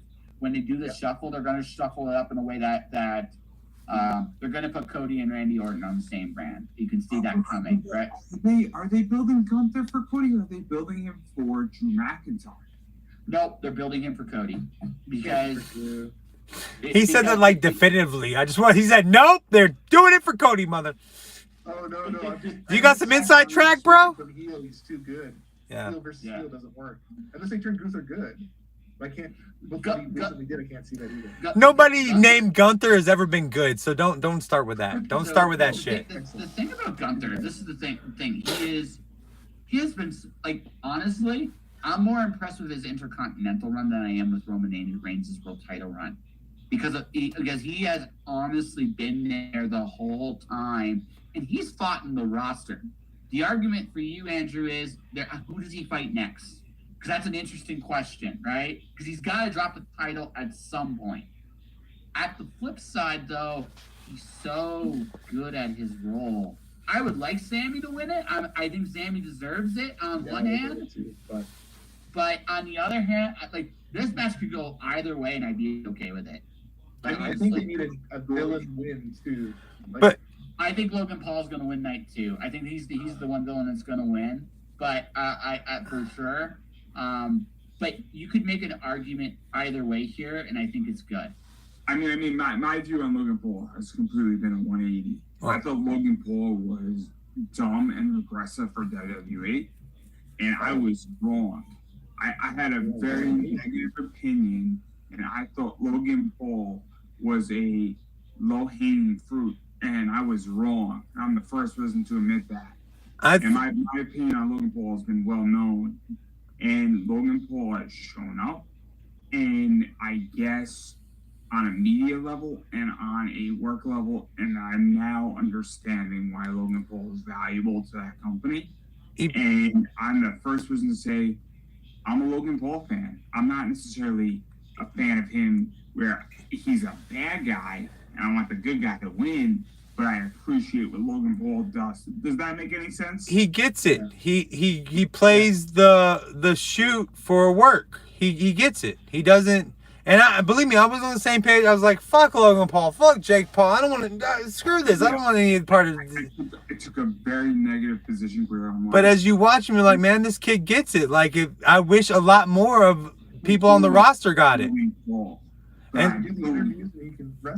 And to your point, like I talked a lot of shit before, R-Truth gets it. The Miz gets it. Whether I like him or not, the Miz gets it. Like the Miz is the most versatile guy on that entire roster. Whether you like him or you don't. He's a worker. I might not. Not only that, he can literally be on any spot in the card, and it's believable. That you cannot sit. This. I made a statement before, and I'll make this statement again: is that I think it'd be a loss for WWE if they lost the Miz. No, huge loss. He is like I knew Miz was good when AJ Styles debuted because he was his first opponent, and I watched those two wrestle, and then something just clicked with me with the Miz, and it was just like he is a lot better than people realize, and that was when I knew he was good. This was before the Daniel Bryan Intercontinental title like explosion. I watched him with AJ, and yes, AJ can have a match with the Broom. This is true. But there was something about when I watched those two interact, and it's like, he is incredibly underrated. And I thought that even then. The more I see him now, he's in a weird spot because he's become respected. Like the one thing he's always fought for as a heel is like he never felt like he got enough respect. He's got respect now. See the thing they did on Peacock where all he wanted was a little respect. The whole thing. I gets no respect. Peacock he just said, "Am I respected?" Like that was the whole point of the whole documentary for the hour of villains or heels or whatever they want to call. Okay. Yeah. Real quick, how many of y'all remember the Miz on The Real World? I did not watch The Real World. Okay, that's why all y'all fucking respect this guy. I was like 18 years old watching the Miz on Real World Seattle do his rock impression. This is what this guy does. He's a great worker. I get it. But I just remember watching this guy, like, and everybody laughing. I remember being one of those dudes that's laughing at this guy like, man, he's making wrestling not cool at all, dude. What are you doing? I have a Miz story that doesn't involve the Miz, but involves Scott Snyder. I knew Scott's son is a huge Miz fan. So I'm at AwesomeCon, and I'm getting something signed by Scott. And I wear my Miz t-shirt where I'm awesome and you're not. And Scott's like, oh yeah, that's my son's favorite wrestler. I'm like, he's one of my favorite too. And then I asked Scott to put something on Nick Metal on a blank, sketch cover. And Scott signs for an inscription. And he did it for free because I wore that shirt. Nice. And he's got to have like a 5-minute conversation about the Miz while the line was being held up. And so this is like, it's one of those things where it's just like, certain people gravitate and you have really good relationships. So I can be biased, but I still have the book. I love the book. It's a cool book. And it's one of those things where it's just a nice memory. So maybe I'm a little biased, but it's an important thing for me and it's a good memory. So yeah. Miz is incredibly versatile. That's just the way it is. And I respect, like, again, you have no choice but to respect him at this point in the ball game. So anyway, so Becky and Rhea, huh? That's next. Oh, so Rhea hasn't been pushed. This is the thing about it in a while. I'm not saying she hasn't been a bad champion, but it always feels when she goes against somebody, they don't have a chance. This is the first time in a long time it feels like someone can actually beat her. I think just based on that alone, this match is going to deliver. It's because she has to fight a dude. That's why. I mean, shit. I mean, if the match was equal, you wouldn't put a woman in there with a guy. But for some reason, no. I'm just joking. I'm joking. My bad. Yeah. But no, and again, I'm not a huge women's wrestling fan, but I do like Becky Lynch. I do like Rhea Ripley.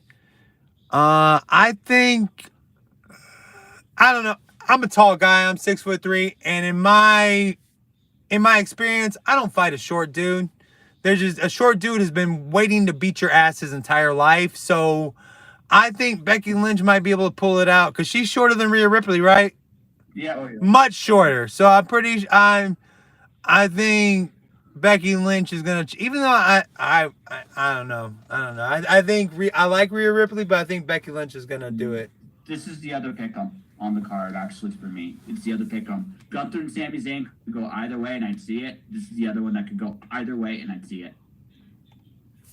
What about you, sir? Down there, quiet below. Like, has he said anything like that? As soon as you got on, he's just been asleep, I think. I'm just letting everybody else get their. I think he fell asleep for like 30 minutes. There's two that I for everything to work for me, what I think is going to happen. Gunther has to win, as much as I like Sami Zayn, and the other one is I can't picture Becky Lynch beating Rhea. It just Rhea's the star right now. Becky Lynch has had her time, and it feels like Becky Lynch is just more filler than she is from the past. So I think they need to keep building Rhea up, and they did that really well with Nia Jax. So I thought that was a pretty good match. So Wait, you thought Rhea Ripley was built up by Nia Jax?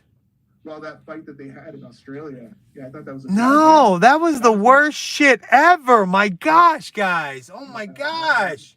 I love the story. To the Rhea Ripley Becky thing, Becky just had her biography come out, and she's on a book tour, and so she has more than enough press at the moment, where she doesn't need press. She's doing like so many book, signings. She's like Roman in that sense. I don't think that she like, again, she can make Rhea and push Rhea even further. And I think Becky wants to give back to the business, and this is her ability to give back. I think Becky is gonna. They're gonna have a great fight. They're gonna go back and forth. It's gonna be a work shoot. The important thing about this match, it has to look like Rhea's pushed. That's the thing about this match. It needs to push her. If it doesn't, it won't be a good match. That's the only thing about it. The only argument for Becky is it would be a fun comeback story. You could actually, that's the only thing I'm going to say. I agree. I honestly, I would rather Rhea win, but I could see this match going both ways. Right. So, and I think these last two matches, the Gunther and the Sami Zayn in this match, I think this is what's really gonna. I think these are gonna be the headlining matches of the first night. I think this last match, The Rock and the Bloodline shit, I think that's a filler match. I think that they're gonna throw a swerve at us. I can't see us sitting there for 20 minutes and like, I think The Rock's gonna get gassed out. But y'all talk amongst yourselves, I guess. My bad. I think this match is gonna be better than anticipated. Even if The Rock can't work, this is the thing. Even though, let's say The Rock can't work, the other three can. The other three are not gonna let that match be bad. Yeah, if you can sell some shortcuts and do some cheap stuff, it'll work. Yeah. Also, I think we're forgetting there's a fifth man in that match, and that man is Paul Heyman. So, I Paul Heyman. I mean, I don't know. Did everybody see? I mean, I know that Keenan. I don't think Dorian has seen the Hall of Fame speech. Did you see that speech? I haven't. I just got home. I literally came home and just. I don't want to ruin it for you. I'm not going to be that guy. I'm not going to be a dick. Great speech. Much respect, because it was one of the most unselfish speeches. He's just going to kiss a little Paul Heyman ass right here in front of you for a few minutes.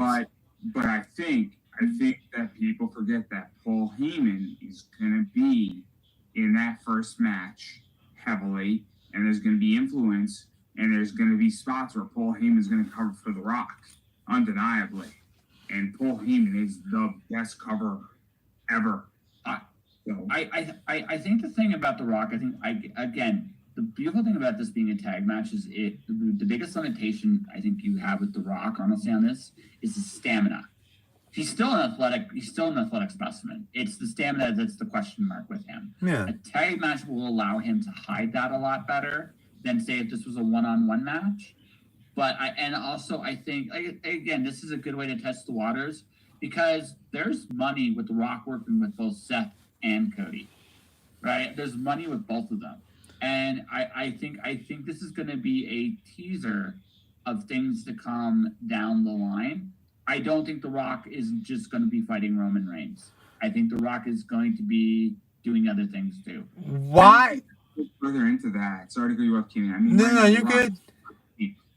For WWE and TKO, He's on their board.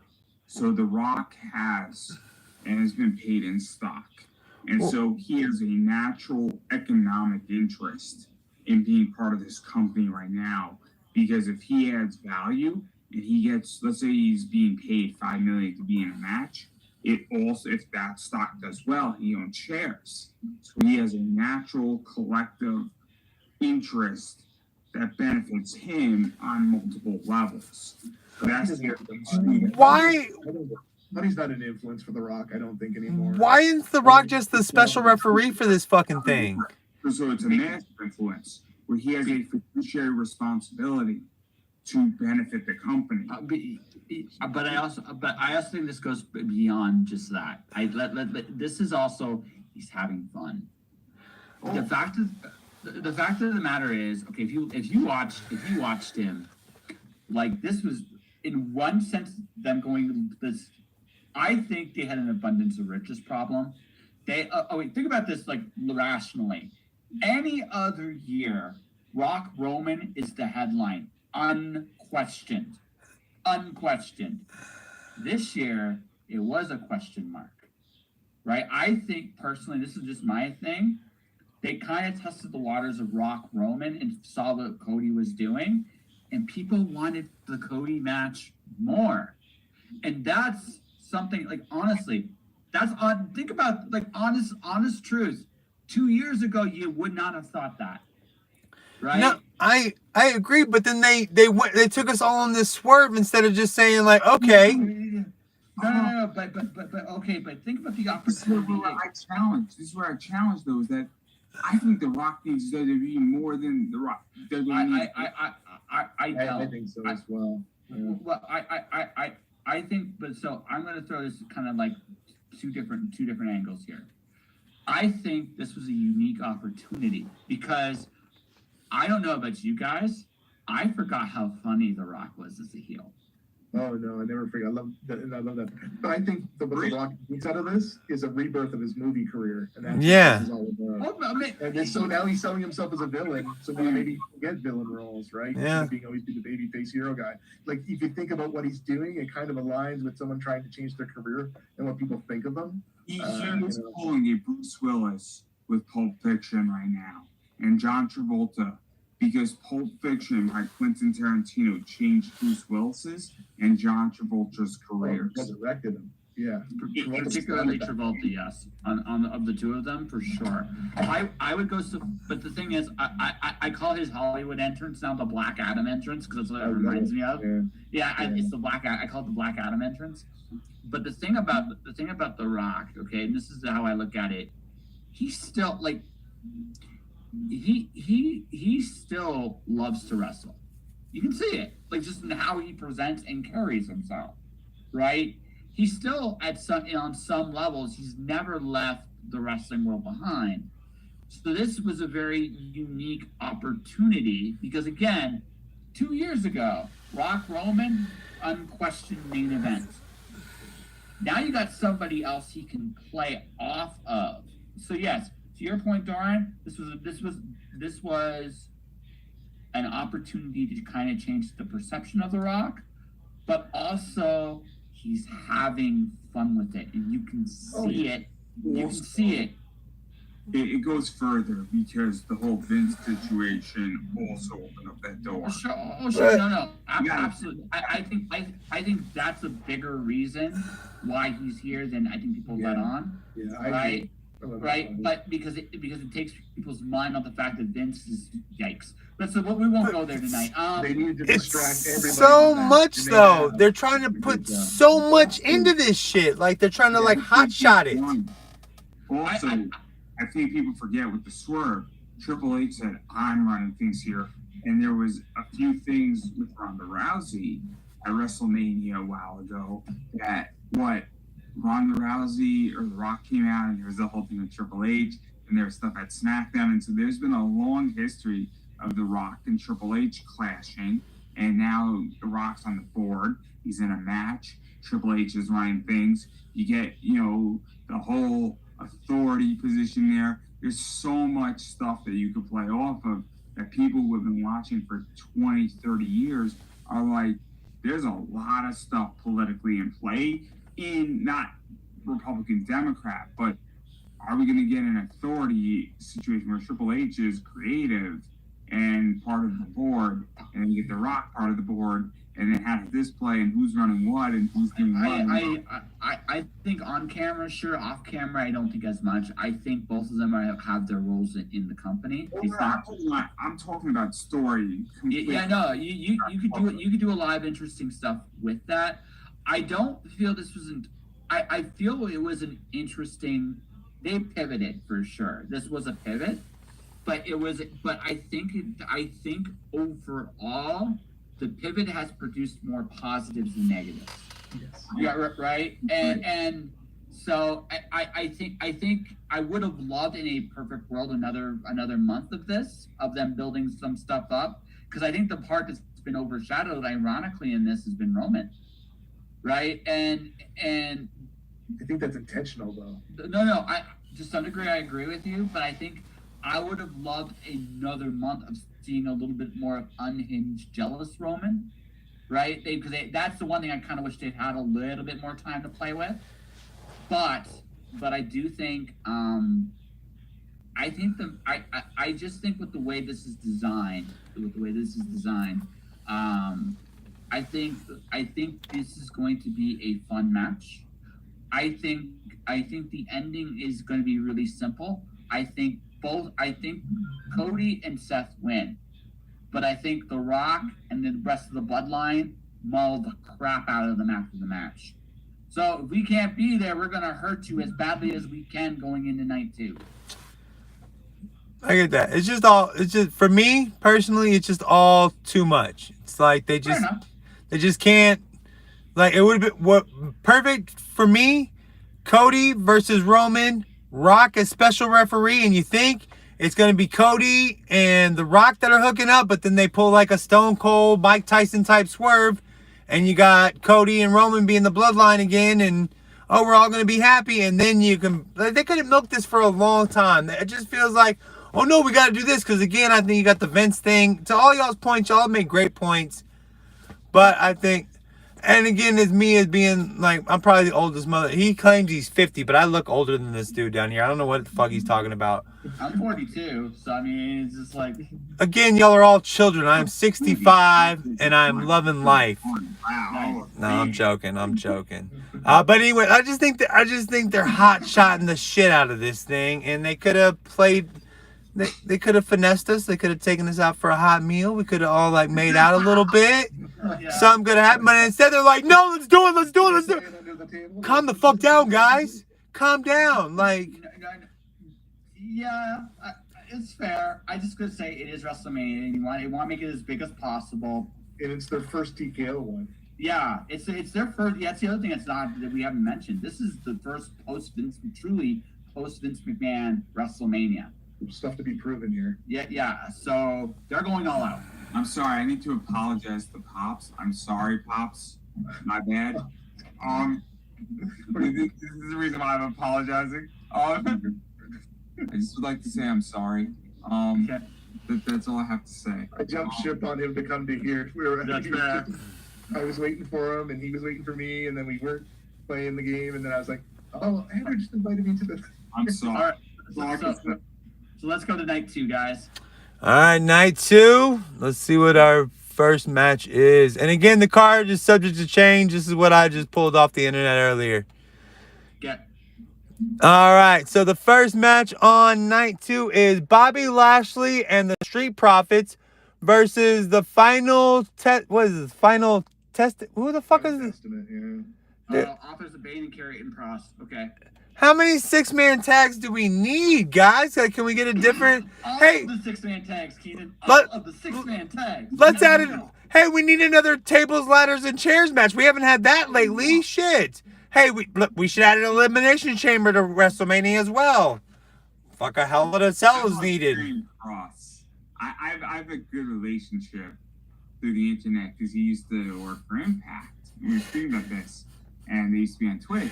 And every Friday night, I would get hammered, and I would just tweet, and he would respond back to me, and we would engage in massive tweets, all while we were all in characters. while he was working for Impact/TNA. So when he came to WWE, every once in a while, between with WWE, he would retweet my post or like it. So I love Karrion Kross because the guy understands social media, he understands his fan base. He's a really cool individual. Tonight on Dayline, my interactions on the internet with Kross. Karrion Kross, is that what you said? Mm-hmm. He made us we had a nice interaction on the internet. He talked to me real nice. I think the Final Testament wins. I don't have a dog in this hunt. So Dorian. Fair enough. No, it's fair. I'm just going to be the one that says it. I think Karrion Kross needs it. I've been watching what they've been doing with Kross. I think what they're going to. I think the other. Dude, you should just pick the win. You already won. No. But we're talking about building up for Cody's opponents. I think the other heel they're going to build up for Cody is Bobby Lashley. Dude, he's already won. We're giving it to you. Oh wait, I didn't mention that this is a Philadelphia street fight. Okay, so all right, so let's go to that next match then. What's next? Hold on, did you hear me? It's a Philadelphia street fight. Bobby Lashley and all them. It's a street fight. That'll be fun. Okay, the next match is. This is kind of akin to like the presidential race. Couple old guys fighting it out. LA Knight versus AJ Styles. I don't know if you're into watching a couple old guys fight. This might be the match for you. They squash Knight if he loses. I think right now he's got so much he's running behind. He has nothing else to focus on right now. If he doesn't win this, like he's well, yeah. I mean, you don't want to. I mean, AJ Styles has one foot in the grave. You don't want your new guy to you don't want. Now his wrestling career, I think he knows is slowing. He's at the end of his wrestling career. AJ's like, I'll put anybody over that you want me to, guy. Just keep paying me. But AJ is happy. He's making a lot of money. I like his character right now too. It's kind of darker, kind of jackass side. I like. I do like that. It's his lone wolf. TNA character. I kind of dig it. So yeah, I like he turned his back on the other two. The rest of his little faction there. There's enough factions going around.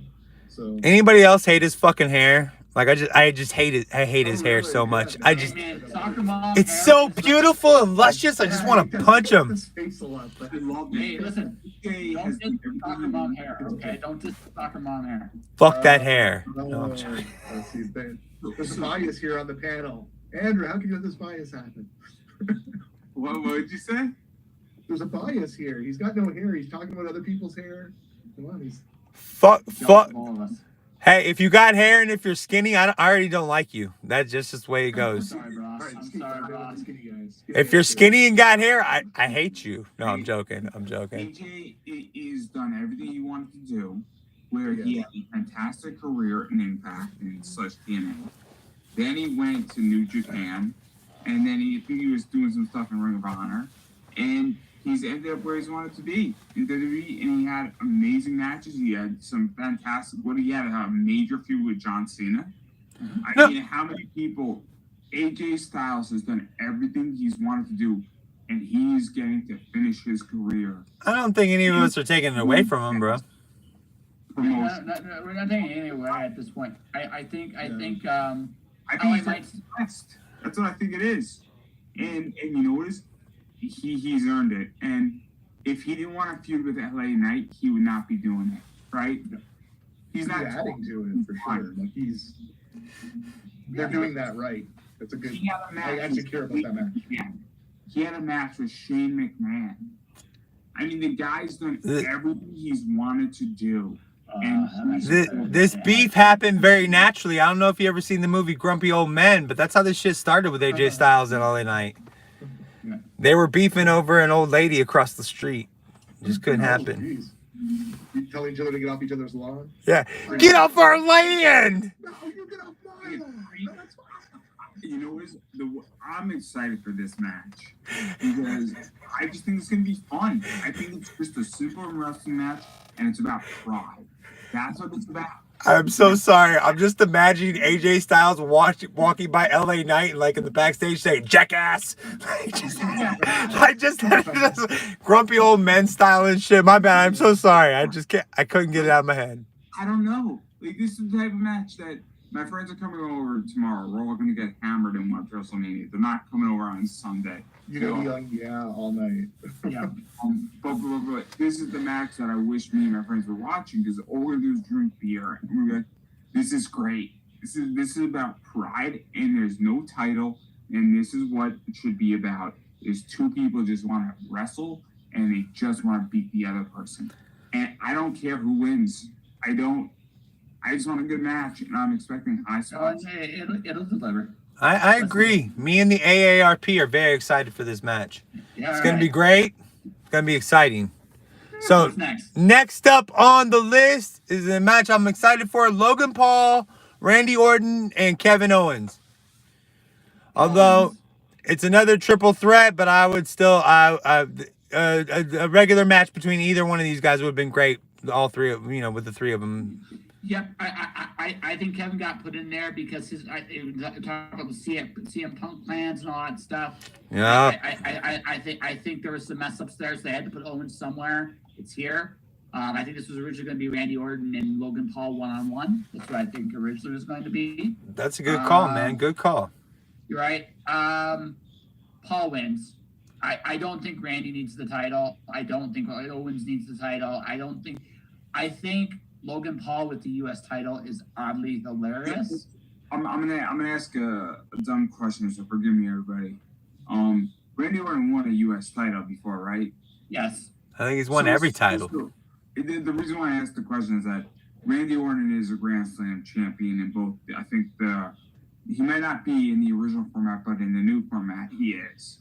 And the only reason why I ask that is that at some point, you might want to grant somebody the ability to be etch their name in the history if they get the opportunities to do it.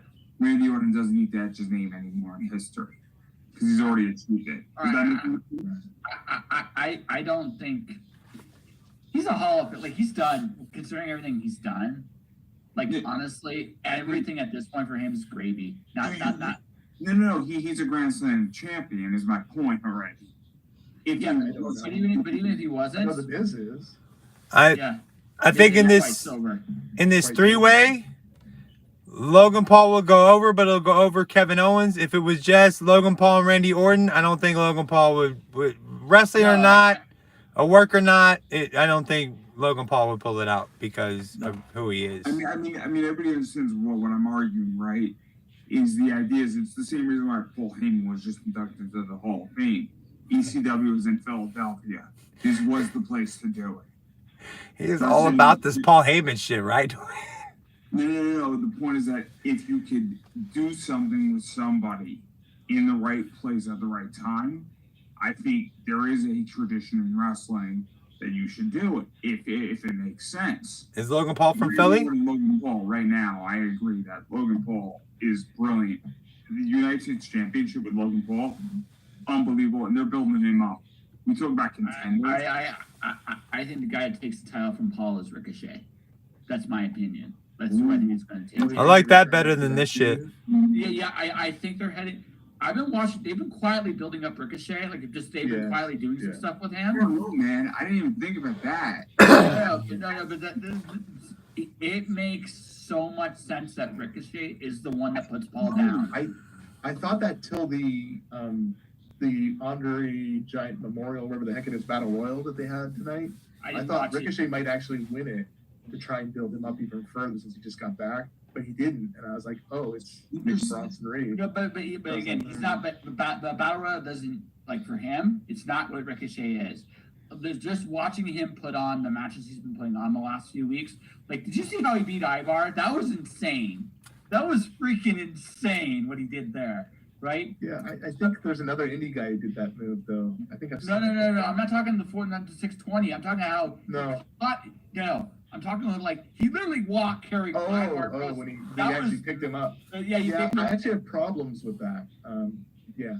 There's but, rules in wrestling. You don't want to ruin that. I like this guy down here. Of the big man. There's no fucking rules in present day wrestling, dude. God. So there was old rules back in the day. You don't ruin it. I'm talking on the Zoom thing. It works with Ivar. It works with Ivar because that's how Ivar works. But For tomorrow. But also, Here you go. but I'll talk also to you about it. I'm Ricochet's sorry, kinda I'm like on a this thing. larger, Did like the kids eat superhero your who's kind of cereal? been building No, up. I'm gonna give it to. So- I'm just using it for something. So, Okay, well, I but I have think, fun like- with cereal. Sorry, guys. but the thing is, that's the guy that should beat Logan Paul. All I shouldn't know is that Ricochet got me a lot of retweets because Ricochet comes out in like Saudi Arabia dressed as All Might. I'm like, oh my god! And I tweet at Chris Sabat. Chris Sabat's like, I know, man. Like 15 people already told me this, and I'm just laughing my ass off. Like, I took the day off to watch that from my job, and I'm like, oh man, brilliant. Because I love Ricochet for that, but I didn't even think about Ricochet for this. Like, you know, It makes a lot of sense, right? think about it. You're moving too quick for me. Yeah. I'm like at least 3 or 4 beers. Hey, dude, you're drinking American beer. I kind of half respect that. I'm drinking a Stone Cold Steve Austin beer. What's the percentage on that, out of curiosity? Dare I ask? What's percentage alcohol is it? Yeah, as 2 Canadians, we want to know. Better be above 5. It's 6.7. All right, That's not bad. That's not bad. I feel that. Hey, I'm not gonna take any shit from you Canadians, eh? If it's from Texas, we're making good beer, eh? Okay? I'm gonna say it's you're aight. Drinking for everybody, so everybody understands where I'm at. Chesterfield or Coach? At 5 o'clock today, I poured myself 100 proof pocket shot of rum. Had that. Then 30 minutes later, so Captain Morgan 100 proof. Oh, Lord. I thought you said cock is something, and I was like, what? What are you talking about, Mecca? How drunk are you, dude? So Really drunk. He's getting to that phase. Just wait. And then 45 minutes later, I poured myself another one. Then I poured myself a 10% coffee beer, which is cool that my friend brought me. Because he came for Easter. And I told him not to bring anything, but he brought me something that was cool. And then I added some Kahlua to that. So that was what got me through my Yukon loss. No, I didn't lose any money. I want to make that crystal clear. You have made that clear about 5 times now, Mecca. It's all good, Doug. And we all would have judged you if you had. So Real let's quick, clarify. real We quick. would have been like, he lost money on Yukon. Real quick, guys. This is y'all's first time on the show. If we wait about 10 to 15 minutes, Mecca's going to get a lot of fun. This happens every Friday night. Homeboy drinks and gets way fun in about 10 to 15 minutes. So let's get this breakdown of the WrestleMania over with, because he's going to be worthless in about 10 minutes. What about the Yukon? Okay, so what's the next match? Is Seth and Drew, I'm imagining? I believe so. Let me double check. No. The next one is, what is it? Wyo Sky and Bailey for the other women's championship? Bailey wins. Wins that. You think so? I know people are. Again, I don't care about women's wrestling. I don't watch this crap too much. How do you feel about Bailey? Let's talk about that. Who, me? I don't mind. Oh, well, how does he feel about Bailey? That's a different story. Yeah. We talked about this before. I'm not a fan. Look, I'm not a fan of women with square jaws. Like, that is just not my thing. Like, and so when I saw Bailey, I was like, that girl's jaw is a little bit square for me. Did you like her better when she hugged people and had the pigtails, or were you? No, there's still. I see that square jaw. That's just too Supermanish for me, bro. I just think that's the natural conclusion to this storyline. I think that's just the natural conclusion. I think Damage Control, out of the factions, Damage Control is the one that's gonna get their butts kicked tonight. So they're gonna lose the 6-man night 1, and night 2 they're gonna lose the title. That's what I think. I like that. I think I do like that. I think I agree with your night 1. Night 2, I think the EO wins. I think EO wins so that they can double Jade Cargo, so that they can go down this line, and then boom, Damage Control just lost. Jade can go. We'll see how ready Jade is. I think we'll see how. I said that earlier. Like, Yeah. I good or bad. I am definitely on Josh's side where I think Bailey wins. I think it's just a natural conclusion. I also think it's the idea that this is the last thing for Bailey to do in WWE. We already have one women's match. We don't need to have another one. Kind of. Why again? Why are we doing this? No. We've had multiple. We're on like our 4th women's match of this shit. Like, we're using like every woman they have on their roster tonight. That's just how it's going. Okay. Next match is the Seth freaking Rollins versus what's his name? McIntyre. That's it. So I think there's going to be 2 title changes in this match. I think Drew wins. Seth is still technically hurt, right?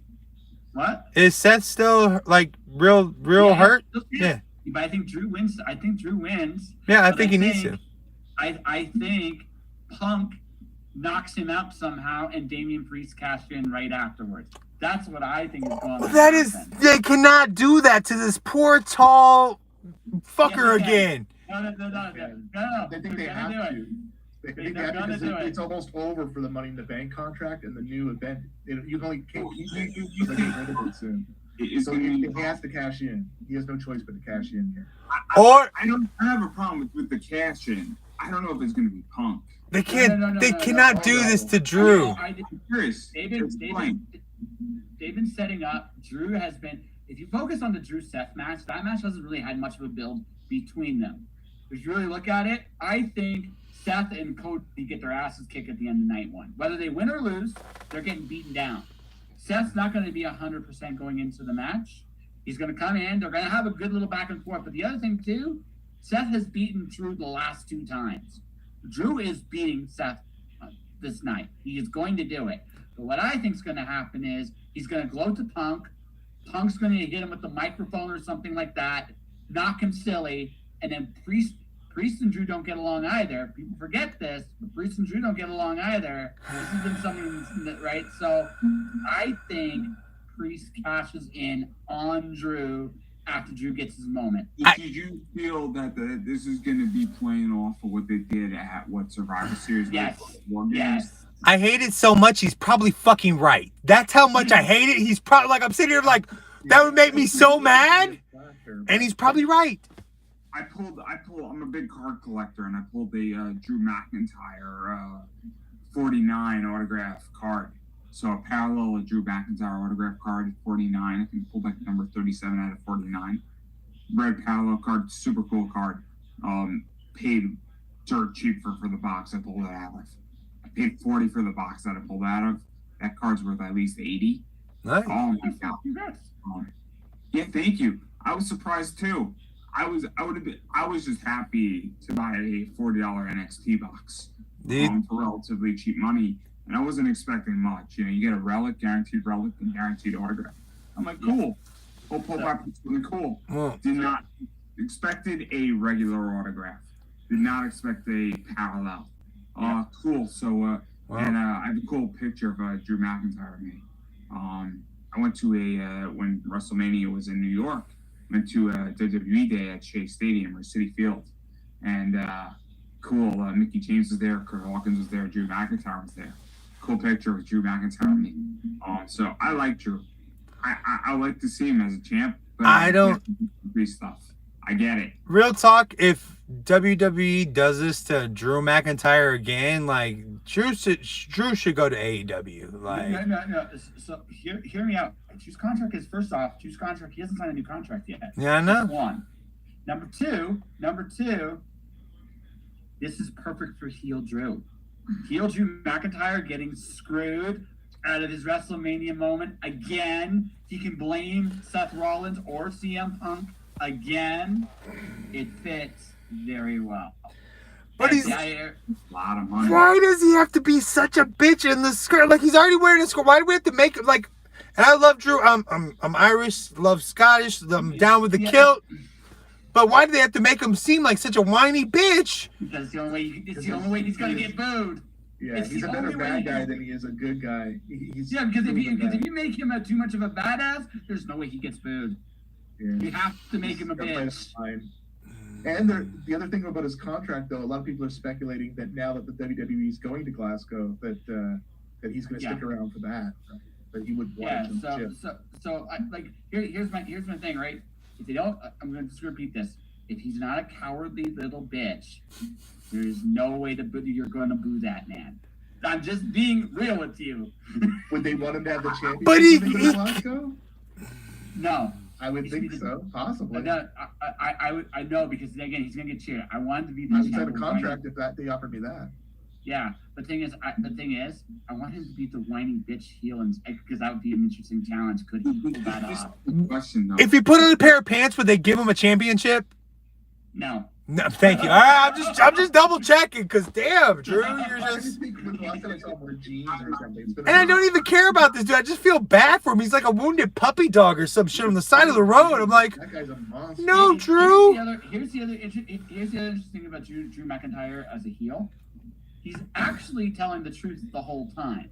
Yeah. He's just being a whiny bitch about it. That's the only reason why he's right. He's 100% correct with everything he says. That's what makes him so interesting. And he already doesn't like Damian Priest as well. They already had their little Damian Priest screwed up This is why this his ties match together before really one, well. so there could be a. The other possibility, too, if they're going back to Glasso, and here's the other thing, and the other thing I could see happening, Damian Priest versus Finn. Yeah. That'd be good. Yeah. I like that. Control What? for Judgment Day control. Oh, do they still have? Oh, my bad. They gotta put that on the line. Yeah. Because that's how you do that match. There's no question about that. I like that's my thing. Like, this is why I think it's going to happen. I think that's why I think Damian's going to cash, because it's much more interesting. Seth can go one. We've had this conversation publicly. I think Judgment Day turns on is the Yeah. idea. The Judgment Day turns on him. So, But Yes. correct me if I'm wrong about our conversation the last time we did an interview, but the Judgment Day to me should be a stable, but certain people should come in and out of the Judgment Day. Damian Priest should move on to something else, but Finn Balor should be a stable in the Judgment Day. I actually think the only two people that should still be in Judgment Day are Finn Balor and JD McDonough. And they're in a weird spot because Dominic. Reason meaning that people should make action. No. Hear me out here, okay? Dominic, Rhea, and Damian Priest have all greatly benefited from the Judgment Day. All of these guys and gals do not need the Judgment Day anymore. Right? Now, I don't think you break the whole group up all at once. But of the three of them, okay? Honestly, Dominic Mysterio should be the quote-unquote boss of the group. Dominic is going to be a world champion sometime within the next year. That is my bold prediction. He's the best heel in the company, bar none. But in the meantime, Priest he's a modern-day Scott Hall. Like, his look, the way he carries himself, and if he's allowed just to be him by himself, he would be super, super over like Hall was in his heyday, I think, when he was Razor Ramon. And I think that would actually work. But I think, the first step is he's the first one, Domino, that needs to get away from the Judgment Day, right? And that's the one that Before you came on at Dominic, where they say it's dirty Dom, I want super squeaky clean Dom. It comes out all in white. And I would love to see that. And that's just because that's a Cody Rhodes position. That's dashing Cody Rhodes. I think Dominic is perfect as he is. He is the best heel in the company. Oh, no. I'm not saying he becomes a face. I think he becomes an even bigger heel by going the I don't touch him. I don't mess So, with his character too much. Isn't there that like your idea kind of like what Seth Rollins was? Just a couple, like, not that long ago? I think they already did like a nice Dom. It didn't work. I don't think he's gotten any better. I think he's better the way he is now. Whether he's white or, I don't want to. He definitely can't go back to being. He can't be a good guy again. He just doesn't. Okay. Not anytime soon. Not anytime soon anyway. I'm going with the idea that you be the super ultra saying I'm clean and I'm better than you and I'm righteous, right? Yeah, I was gonna say, are you talking about the righteous? I don't think where Dominic's character is right now, he can get there. That's not who he is yet. No.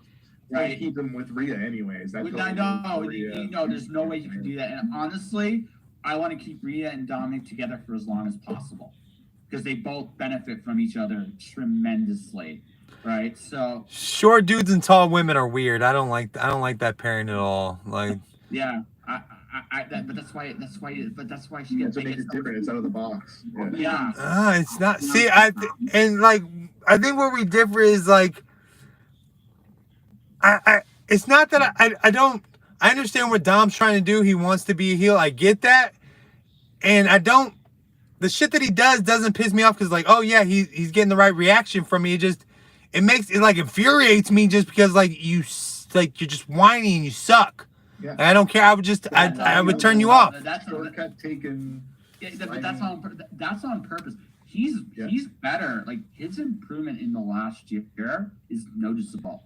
I can notice it, and that's what pisses me off even more. Like I can notice you being better. I was going with Dom. Sorry to cut you off, everybody. No, you're good. Dom has put in the work. Sure. Dominic Mysterio is the hardest working individual in WWE right now, hands down. He's definitely the company's Iron Man. But honestly, he is.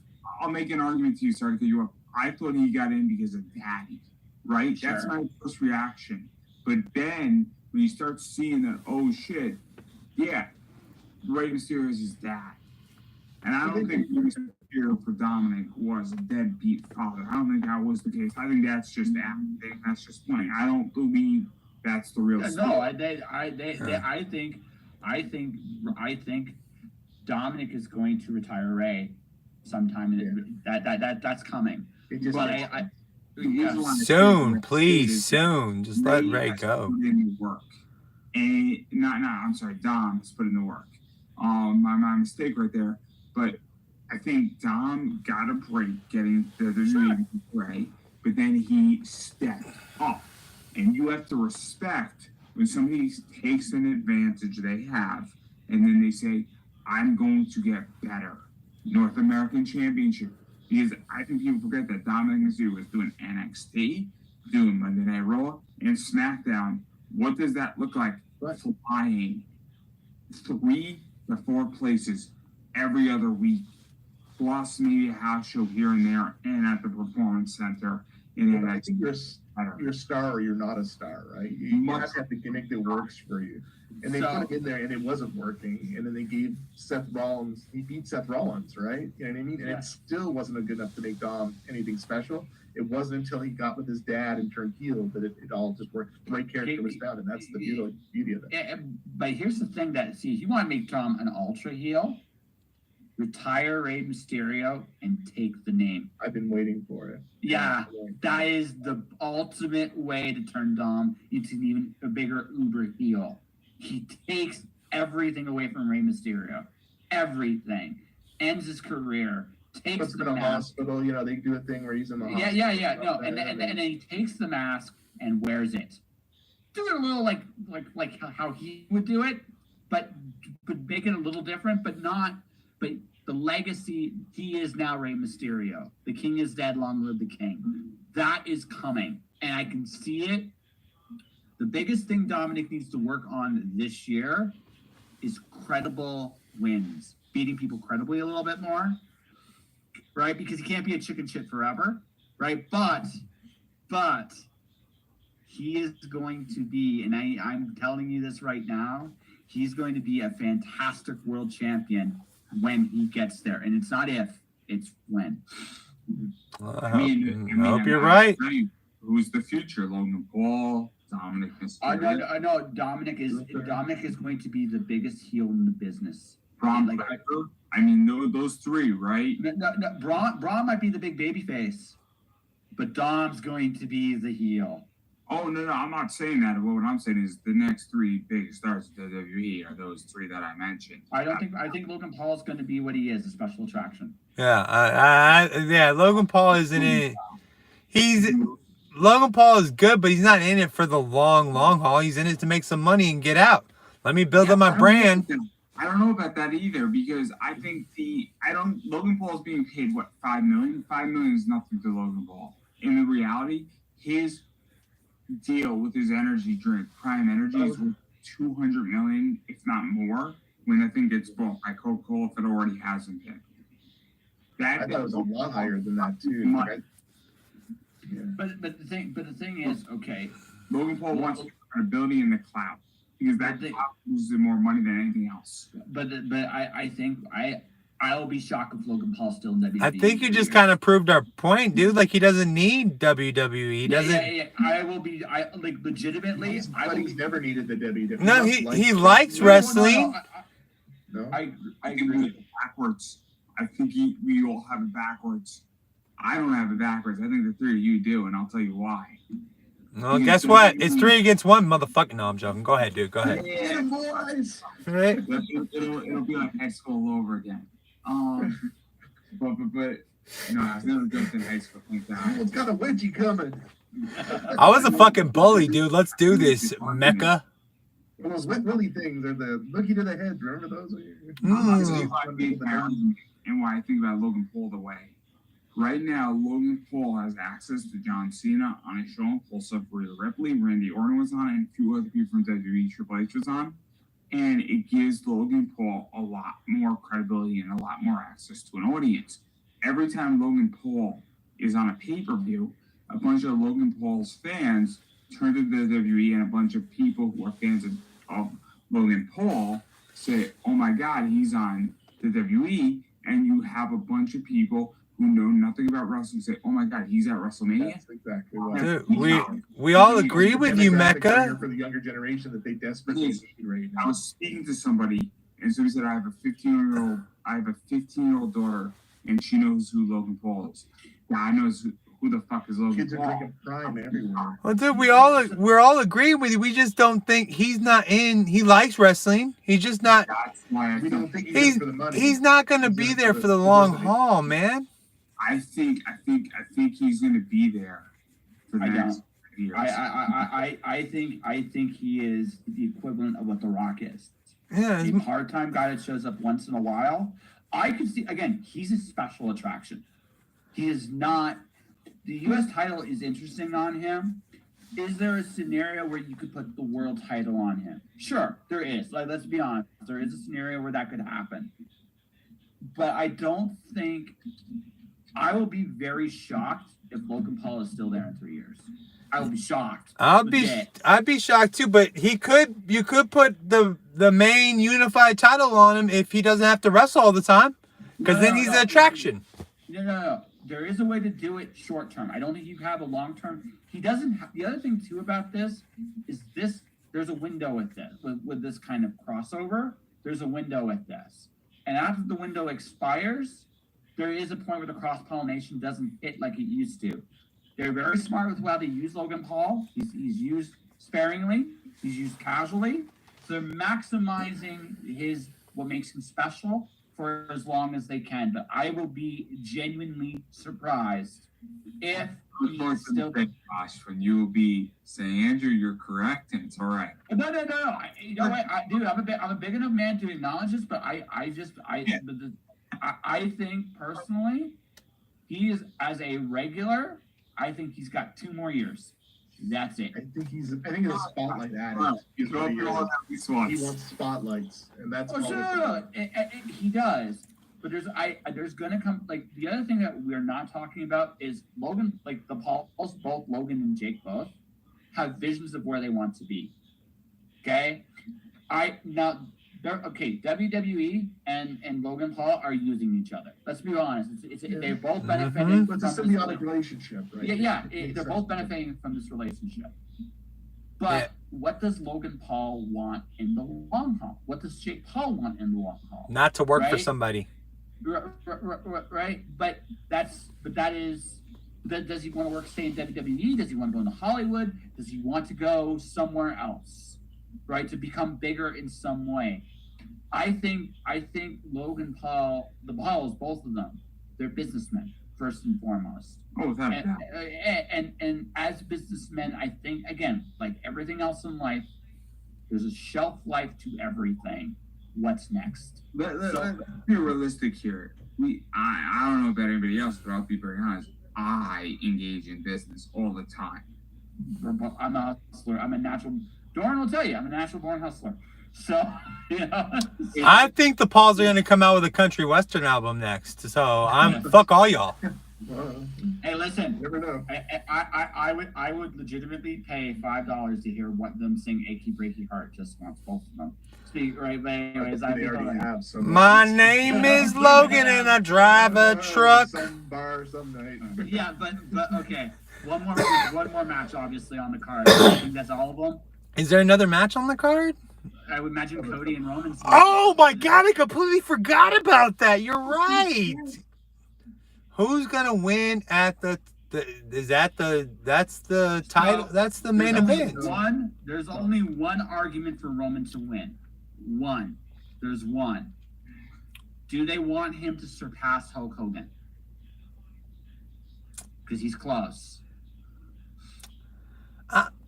Yeah, I mean, who the fuck cares? I mean, Bad thing. I don't know. I'm not. Again, I'm just throwing this out there. Is the only reason I can think of that we're keeping the title on Roman. We saw the backlash last year when he didn't win. So if he loses twice, it's over for him, right? So they need him as a babyface for the forward of the company. So I think they need to give him the title. But how long was Dusty chasing the title? Could Cody not chase the title and still make money? There is. I do think there is a way for them to make it work. I'm not saying they should do it. Don't hear me on this. But I do think there is a way. Right? From this. I'm sorry, Andrew. It's the truth. There's a way to do it. Right? Oh, is he crying? What's happened up there? You're both right. That's the problem. What? No, because it both works, and that's why I have a headache. Because both work on a 50% level, where you have Cody win it, great. He did what Dusty couldn't do, but then if he doesn't win it, I mean, I don't know if Cody's hurt if he doesn't win. I think Cody is so over that it doesn't matter. No, it has to be done a certain way. It can't be done like it was last year. Right? It can't be, because there has to be, for lack of a better term, there has to be a Dusty finish. And if anybody knows what that is, listen. I was just about to fucking say that, man. What if they just fucking stake it out from him? That'd be. Yeah. It has to be a Dusty finish. I'm sorry for yelling. I was thinking the exact same thing, though. Work. That'd be. So you know what a Dusty finish is, Doran? They cash in on the Money in the Bank on him then instead. Oh! That's another way to do it. That is another what way to do if, like, Cody gives it his all? Drew wins. He wins the title. He gives it his all. And then he's so spent. Whatever the Damian Priest just comes out and here you go. Yeah, I mean, that would be, that would work. Guess what happened? That would piss so many people off. It'd work. This in a whole different way. I got a better way to set this thing up. Night one, Cody and Seth lose. Yeah, that's what I was expecting. Yeah. Cody triumphs in Bloodline rules. Seth screws Cody. Damian Priest cashes in when Cody wins. You establish elements of the Shield. Bam. That's night two for you. If you want to give a Dusty finish. But the thing is, that's not the fun. That isn't as fun. That isn't as fun as a Dusty finish. A Dusty finish is you make people believe he has the title. Yes. Right. You make him believe he actually has it. Like the picture of Dusty with that title. Yeah. You like when Dusty had Flair, he beat Flair. There was everybody in the building knew it. Right? And then the referee was like, and then the referee becomes the biggest heel in the building because it's like, I'm sorry, Dusty, but you gotta take the title. And everybody would just be like, oh my God. Let Damian come out of the fucking stands like if you want to bring some Shield shit out of it. Because I do think, okay, like I said, building opponents for Cody into next year in terms of like heels for him to work with. Gunther, I like that. Randy Orton. I think Randy and Cody, there's a very good story there, right? There's a very good story you could tell there. The other person is Seth. we still got Punk in the rafters somewhere too. Punk, see, it depends on how long Punk's injured. That's the only reason why I'm not saying Punk right now is because it depends on how long Punk's injured. I heard he's doing really well on his. I don't know how true that is, but I heard he's doing good. Again, I don't know how long his recovery is supposed to be. I'm just going by the immediate future. The other person I think that you could put in that spot is Bobby Lashley. That's why I mentioned that Bobby. That's right. So those are the guys I think you could draw serious money with Cody post Roman. How long has Bobby Lashley been in? Bobby in that. Yeah, Bobby's like 40 some years. I am about to say like. Almost 50. Aren't we? Yes, I mean, Bobby Lashley was starting out wrestling when I was first getting out of wrestling. So that's why he's been gone. we're gonna give him a title now. I don't even think he's gonna get any attention, honestly, right now. I mean, at least someone for Cody to work with. Like, I'm not saying that. Yeah. I'm gonna throw something crazy into this. MJF. I think MJF. Where are we at with that? Because that's coming. He's coming to the WWE. I think MJF's going to resign with AEW. It makes more sense for him right now to stay there. No, I don't. Yeah, I don't. It'd be something if he showed up. It'd be something. It'd be a big pop. I do. Terms with them. I don't. But no. I do. Here's why. There's two really big reasons why I think MJF goes back to AEW this time. I think next time's a different story, but this time. The first is there's nothing like him on AEW. On AEW, he's truly special. On WWE, I'm not saying he can't get over. What I'm saying is he has a lot more competition of people like him. He stands out a lot more in AEW than he does in WWE. That's the first thing. The second thing is this. To be perfectly honest with you, they took really good care of him. They really did. Say what you will, whether you like the company or hate the company, they made MJF look like a star. Big time. I don't disagree with he got paid well. He was taking care of Cody, put him over heavily. I get all of that. I don't think MJF is happy at AEW. Big small pond syndrome. Who do you have to work with?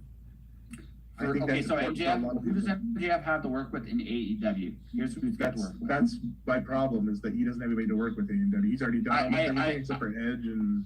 No. I disagree. It's Adam Copeland, sir. Adam Copeland. Eddie Kingston. I'd love to see that. Adam Cole. There's a story there. I mean, you guys know that Eddie took care of. They killed that story so bad right now. No, but they just totally slaughtered it. Think about it. When is the last time you've seen them even talk about him? Or Cole's been coming out there now, he's talking about the championship and stuff, but it's all Samoa Joe. When is the last time you heard him even mention I took the Eddie argument, because trust me, if anybody's going to go up to bat, I'm the guy who's going to go up to bat. I love Eddie. I like the concept. I've actually been thinking Eddie is, there's a lot of good things that they could do with Eddie. I thought the EVPs would have been a great thing for Eddie. EVPs, he would hate them. About me and Eddie? What's up? I think Eddie and MJF Okada. I love Okada as a heel. Okada's fantastic as a heel. I think the House of Black, although they're not used to their full potential, all three of them would be interesting. But he's got people he can work with in AEW that he hasn't even touched. I think there's a lot. I don't see him wanting. Yeah. The problem is it seems like House of Black are part timers or something. There's something wrong there. Well, no. I think it's very contractual or very. I don't know what their deal is, but what I do know is if I'm looking at their roster honestly, could I come up with some compelling stories for MJF for 3 years? Yes, I could. But they can't make any stories. Look how consistent they've been with all their stories. But that's why he's more valuable there than here.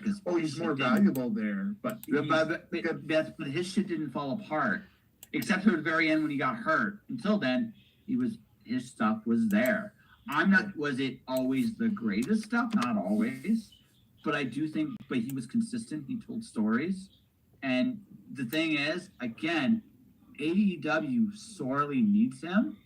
Yeah. And I honestly think that he's still got things he can do there. Don't get me wrong, I do think there's stuff he can do in WWE.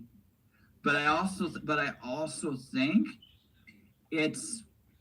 he's got a slightly different pond over there, right? And I don't know at this point. He can still here's what I would say. He's still valuable to AEW and he can still grow in AEW. He can still do both. I don't know if they go to another round of contracts that would be the case, but this time there would be. That's my opinion on it, right? Yeah. Again, though, it's. I mean, I don't know where they're at with all that. I don't know if it's a work or not. But my whole problem is that MJF said, "Look, I know what I'm worth, and are you guys willing to pay me what I'm worth?" I think so. I hope they're willing to pay him what he's worth. Well, but the thing is, which day? WWE or AEW? Both. Both. Because he again, got the choice on if I'm worth $9 million a year. I mean, let's put it this way: Sasha at AEW or Mercedes Moné is making over $10 million a year. She's with every penny of it. No question about it. She's the No idea yet. The thing is, AEW EA money. That's what she's making right now. She's worth it. But they really don't have a women's division over there for her to be paid to fight. I mean, why? They can't afford her. They're gonna lose. Bischoff's right. She's got a needle. None of the needles have moved for their. They actually going down. So here's the thing. Okay, so not going into too much detail. Here's AEW's current problem. They need to evolve. They're at the point that they've hit. The new car smell's gone. Okay, that's right. The new car is gone. Yeah. So now what they need to do is they need to take the next step of establishing their brand. I think they are perfectly fine as an alternative brand to WWE. And to be perfectly honest, wrestling in general is better with them there. So that is, I don't think that's undeniable. So the question, but to fix their problems, they need to dip their toes a little bit more into theater and a little less into the sport. That means taking the time to actually build characters that people can get behind, right? And that is something. And the other thing too about AEW, they're less than 5 years. They're 5 years old. They're a young company. By any metric you want to measure them by, they're very young. They're growing. They've grown very well, and now they're at that weird point in their growth period where they're like a puppy that's growing into a dog. It's still got those the big paws and all that stuff that makes them like a puppy still. They're in that awkward. Doran gets where I'm coming from. They're in that awkward spot, and they're going to get through. If given enough time, I think they get through it. They will only get through if they make the right choices. No. Yeah. I also think that their pay-per-views are a little too pricey. I supported every one of their pay-per-views to try and support them, right? You know what I mean, and try and give them. Like I've watched every one. I've supported every. I actually see. Over WWE. Yeah.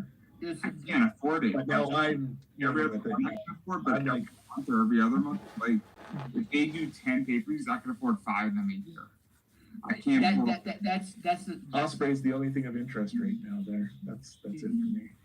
I love Swerve. I think Swerve's awesome. Oh, sorry. Yes, Swerve is phenomenal. Swerve is awesome, and Futures right now, and Samoa's knocking it out of the park. Samoa Joe. Yeah, and I'm honestly, I love Toni Storm. I'm not sure she's. Sorry. Yes, you're absolutely right. Yeah, right.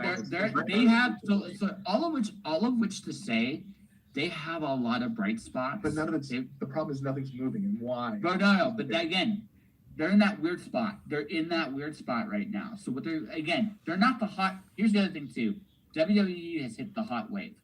By default, When they started, WWE didn't know which way was up. WWE has corrected their stuff. So now they're producing an overall, athletically speaking, AEW might be still slightly better. But storytelling wise, they have nothing on par with what WWE is doing right now. And that's the problem. They need to find something to hook the audience. I am not a fan of AEW, but I am a fan of competition, and I think WWE needs competition. Like, you can't be the only one doing anything. AEW has been a godsend to WWE. Yeah, and let's be honest, TNA was not competition for WWE in any way. No. Cody, AEW. Cody there, right? Jay Cargill, they're picking them apart. Okay. Cody made a decision. Like when the momentum was still in AEW's court, Cody did it first, right? Not every AEW talent they've picked up over there has done well, right? Some of them have done okay, but some are still kind of figuring their stuff out. Real quick, to your point, Cody's a lifelong wrestler. His dad was in it. His brother's in it. He knows. He could probably see it coming a million miles away. Like, this shit ain't going the way I thought it was going to go. What? Yeah, no. Well, and then... That's what I said. Against Brand. This is not a diss at her, but she was a ring announcer. She trained as a wrestler. I mean, this is the business they're in. If Cody wants to run for Senate in Georgia at some point, this is going to be after his wrestling career. He did express that at some point. I don't know if he still feels that way, but wrestling is the business that the Rhodes are in. Yeah. There is no other business that the Rhodes are in. But the problem is he was knocked down, right? He was kicked out of the big shiny WWE, and that's what put his back against the wall, is put people to fire. He actually wanted to be fired. He wanted the Stardust. Well, the thing is, don't talk about Stardust. He's awesome. I love me some Stardust, bro. I'm sorry. I don't know what I was thinking. So Cody, I was looking flowers after or something. Stardust. To his credit, knew he hit his ceiling where he was, and he left. Kind of like he knew he hit his ceiling at WWE and left. Yeah, exactly. You take a break and you go learn a new hold. Yeah, but the thing is, he was still in a good spot. He was able to take a chance on himself. He happened to meet the right people at the right place at the right time, and they built something up. And AEW was the fruition of all of that stuff. And like I said, I do the thing that the big absence you've noticed with the fact that Cody's gone is the lack of storytelling. Now, I think Jade was always going to go to WWE at some point. My own opinion, right? Just based on the fact that she had her own direction of where she wanted to go, and AEW offers certain things. That's why Swerve Strickland's over in AEW. WWE offers other things, and that's why people like something else. Was like go though. What? He was like, Swerve would have jumped. Swerve would have jumped to AEW. AEW is the new WCW. Yeah, that's what Tony Khan is the new Ted Turner. It's just the way it is. And it's nothing bad with being number 2. You can make a lot of money being number 2 if you do it right. They don't have to go out of business like WCW did. They don't have to get bought up. They don't need 100 wrestlers. No, they don't. They don't. One of the big problems Tony Khan has is he's got shiny new toy syndrome, and he gets that with everybody, and that's what kills the stories. Mm-hmm. Well, let me like the one guy. I kind of feel this is a 50-50, but I think of a guy like Miro. Okay, I look at a guy like Miro.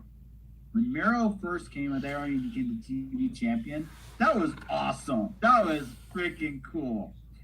He has not been on TV regularly in 2 years. Now, there's a little part of me, this is just my own take on Miro. I get the feeling he got paid and said, fuck this shit, I'm out. Kind of, there's a little bit of that, I think, with Miro as well.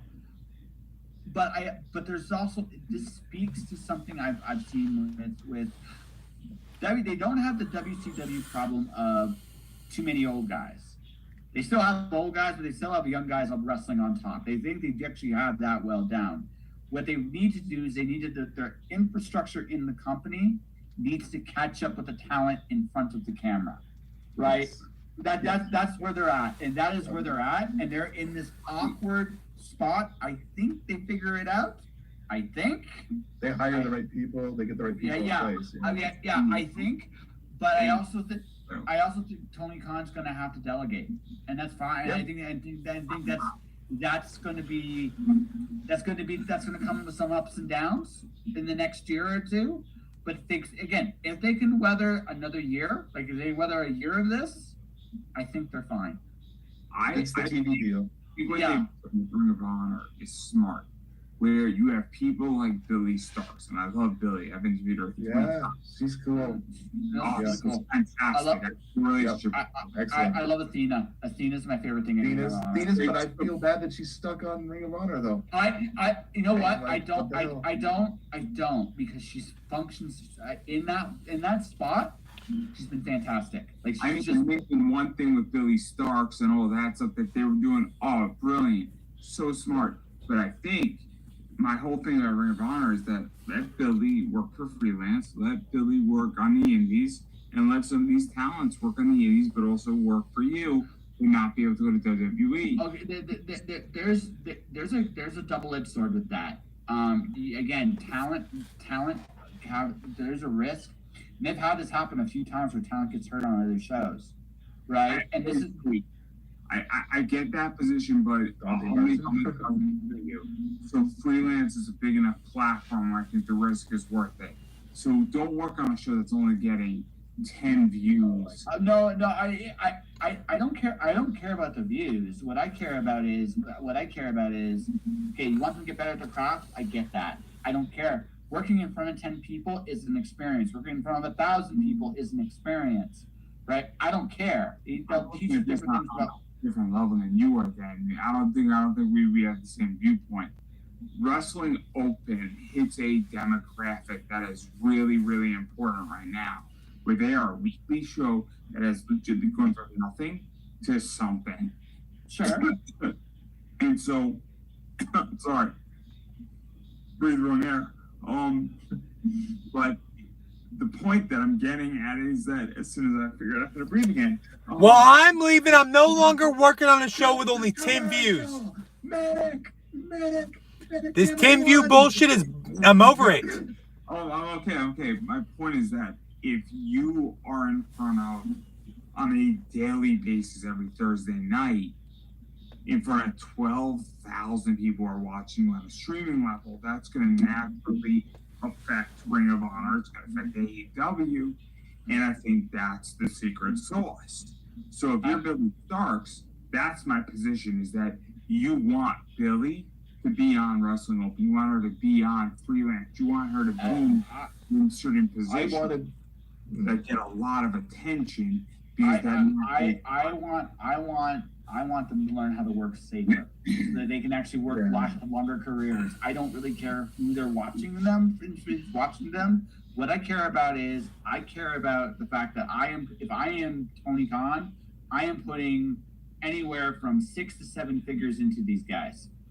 If I'm putting 6 to 7 figures into these guys, the last thing I want them to do, I don't care who's the crowd, is them get injured doing some kind of crazy ass move. What I would rather them do is figure out how to make one move matter. And I don't care if that's in front of 10 people. But this is exactly what CM Punk was saying. This is part of the growing process. I don't mind if AEW is essentially ECW. Like I'm just ECW, a slightly pretty good comparison. They're not that cool. They're not that cool. Right. It's chaining the hardcore part of it for the fancy flippy. Basically, I'm turning in terms of spirit. You're gonna have to. Yeah. If ECW is a rock show, okay, and you're and WWE and they're the rock show, that's fine. But you also got to add other elements to the show in order to actually keep it sustainable. You can still be a rock act, but you're going to open up with some classical, some comedy. A little bit more variety would not hurt the show, and that's where they're at. That's what they need to work on, and that's something and again, it's not the talent. I think roster to roster. It's not the talent. Yeah, it's roster to roster. AEW's roster is as good as any roster in the world. Period. Right? It's the fact that what they need to do at this point is, from a creative standpoint, create interesting stories with their characters so their characters get a lot more attention. And they just, to me, messed that up by having this Billy Starks and Athena thing happening on Ring of Honor. Here they are with the women's division that was just, during that time period, was just stagnant and a mess. If they would have had that storyline on AEW, it would have just helped them so much and gave some credibility to the women. Before Tony Storm developed her current character. Put those together, now you got a bunch of stuff going on. I thought Iron Man was coming on AEW now. Damn it. That's what it's all about. That's exactly what it's about, taking all those pieces and making like a super team. Yeah, That's what it's all about. That's my favorite line of the entire night. Yeah. But the thing is, I think, like I said, they remind me of where ECW was, right? And they have to evolve the formula, and I think they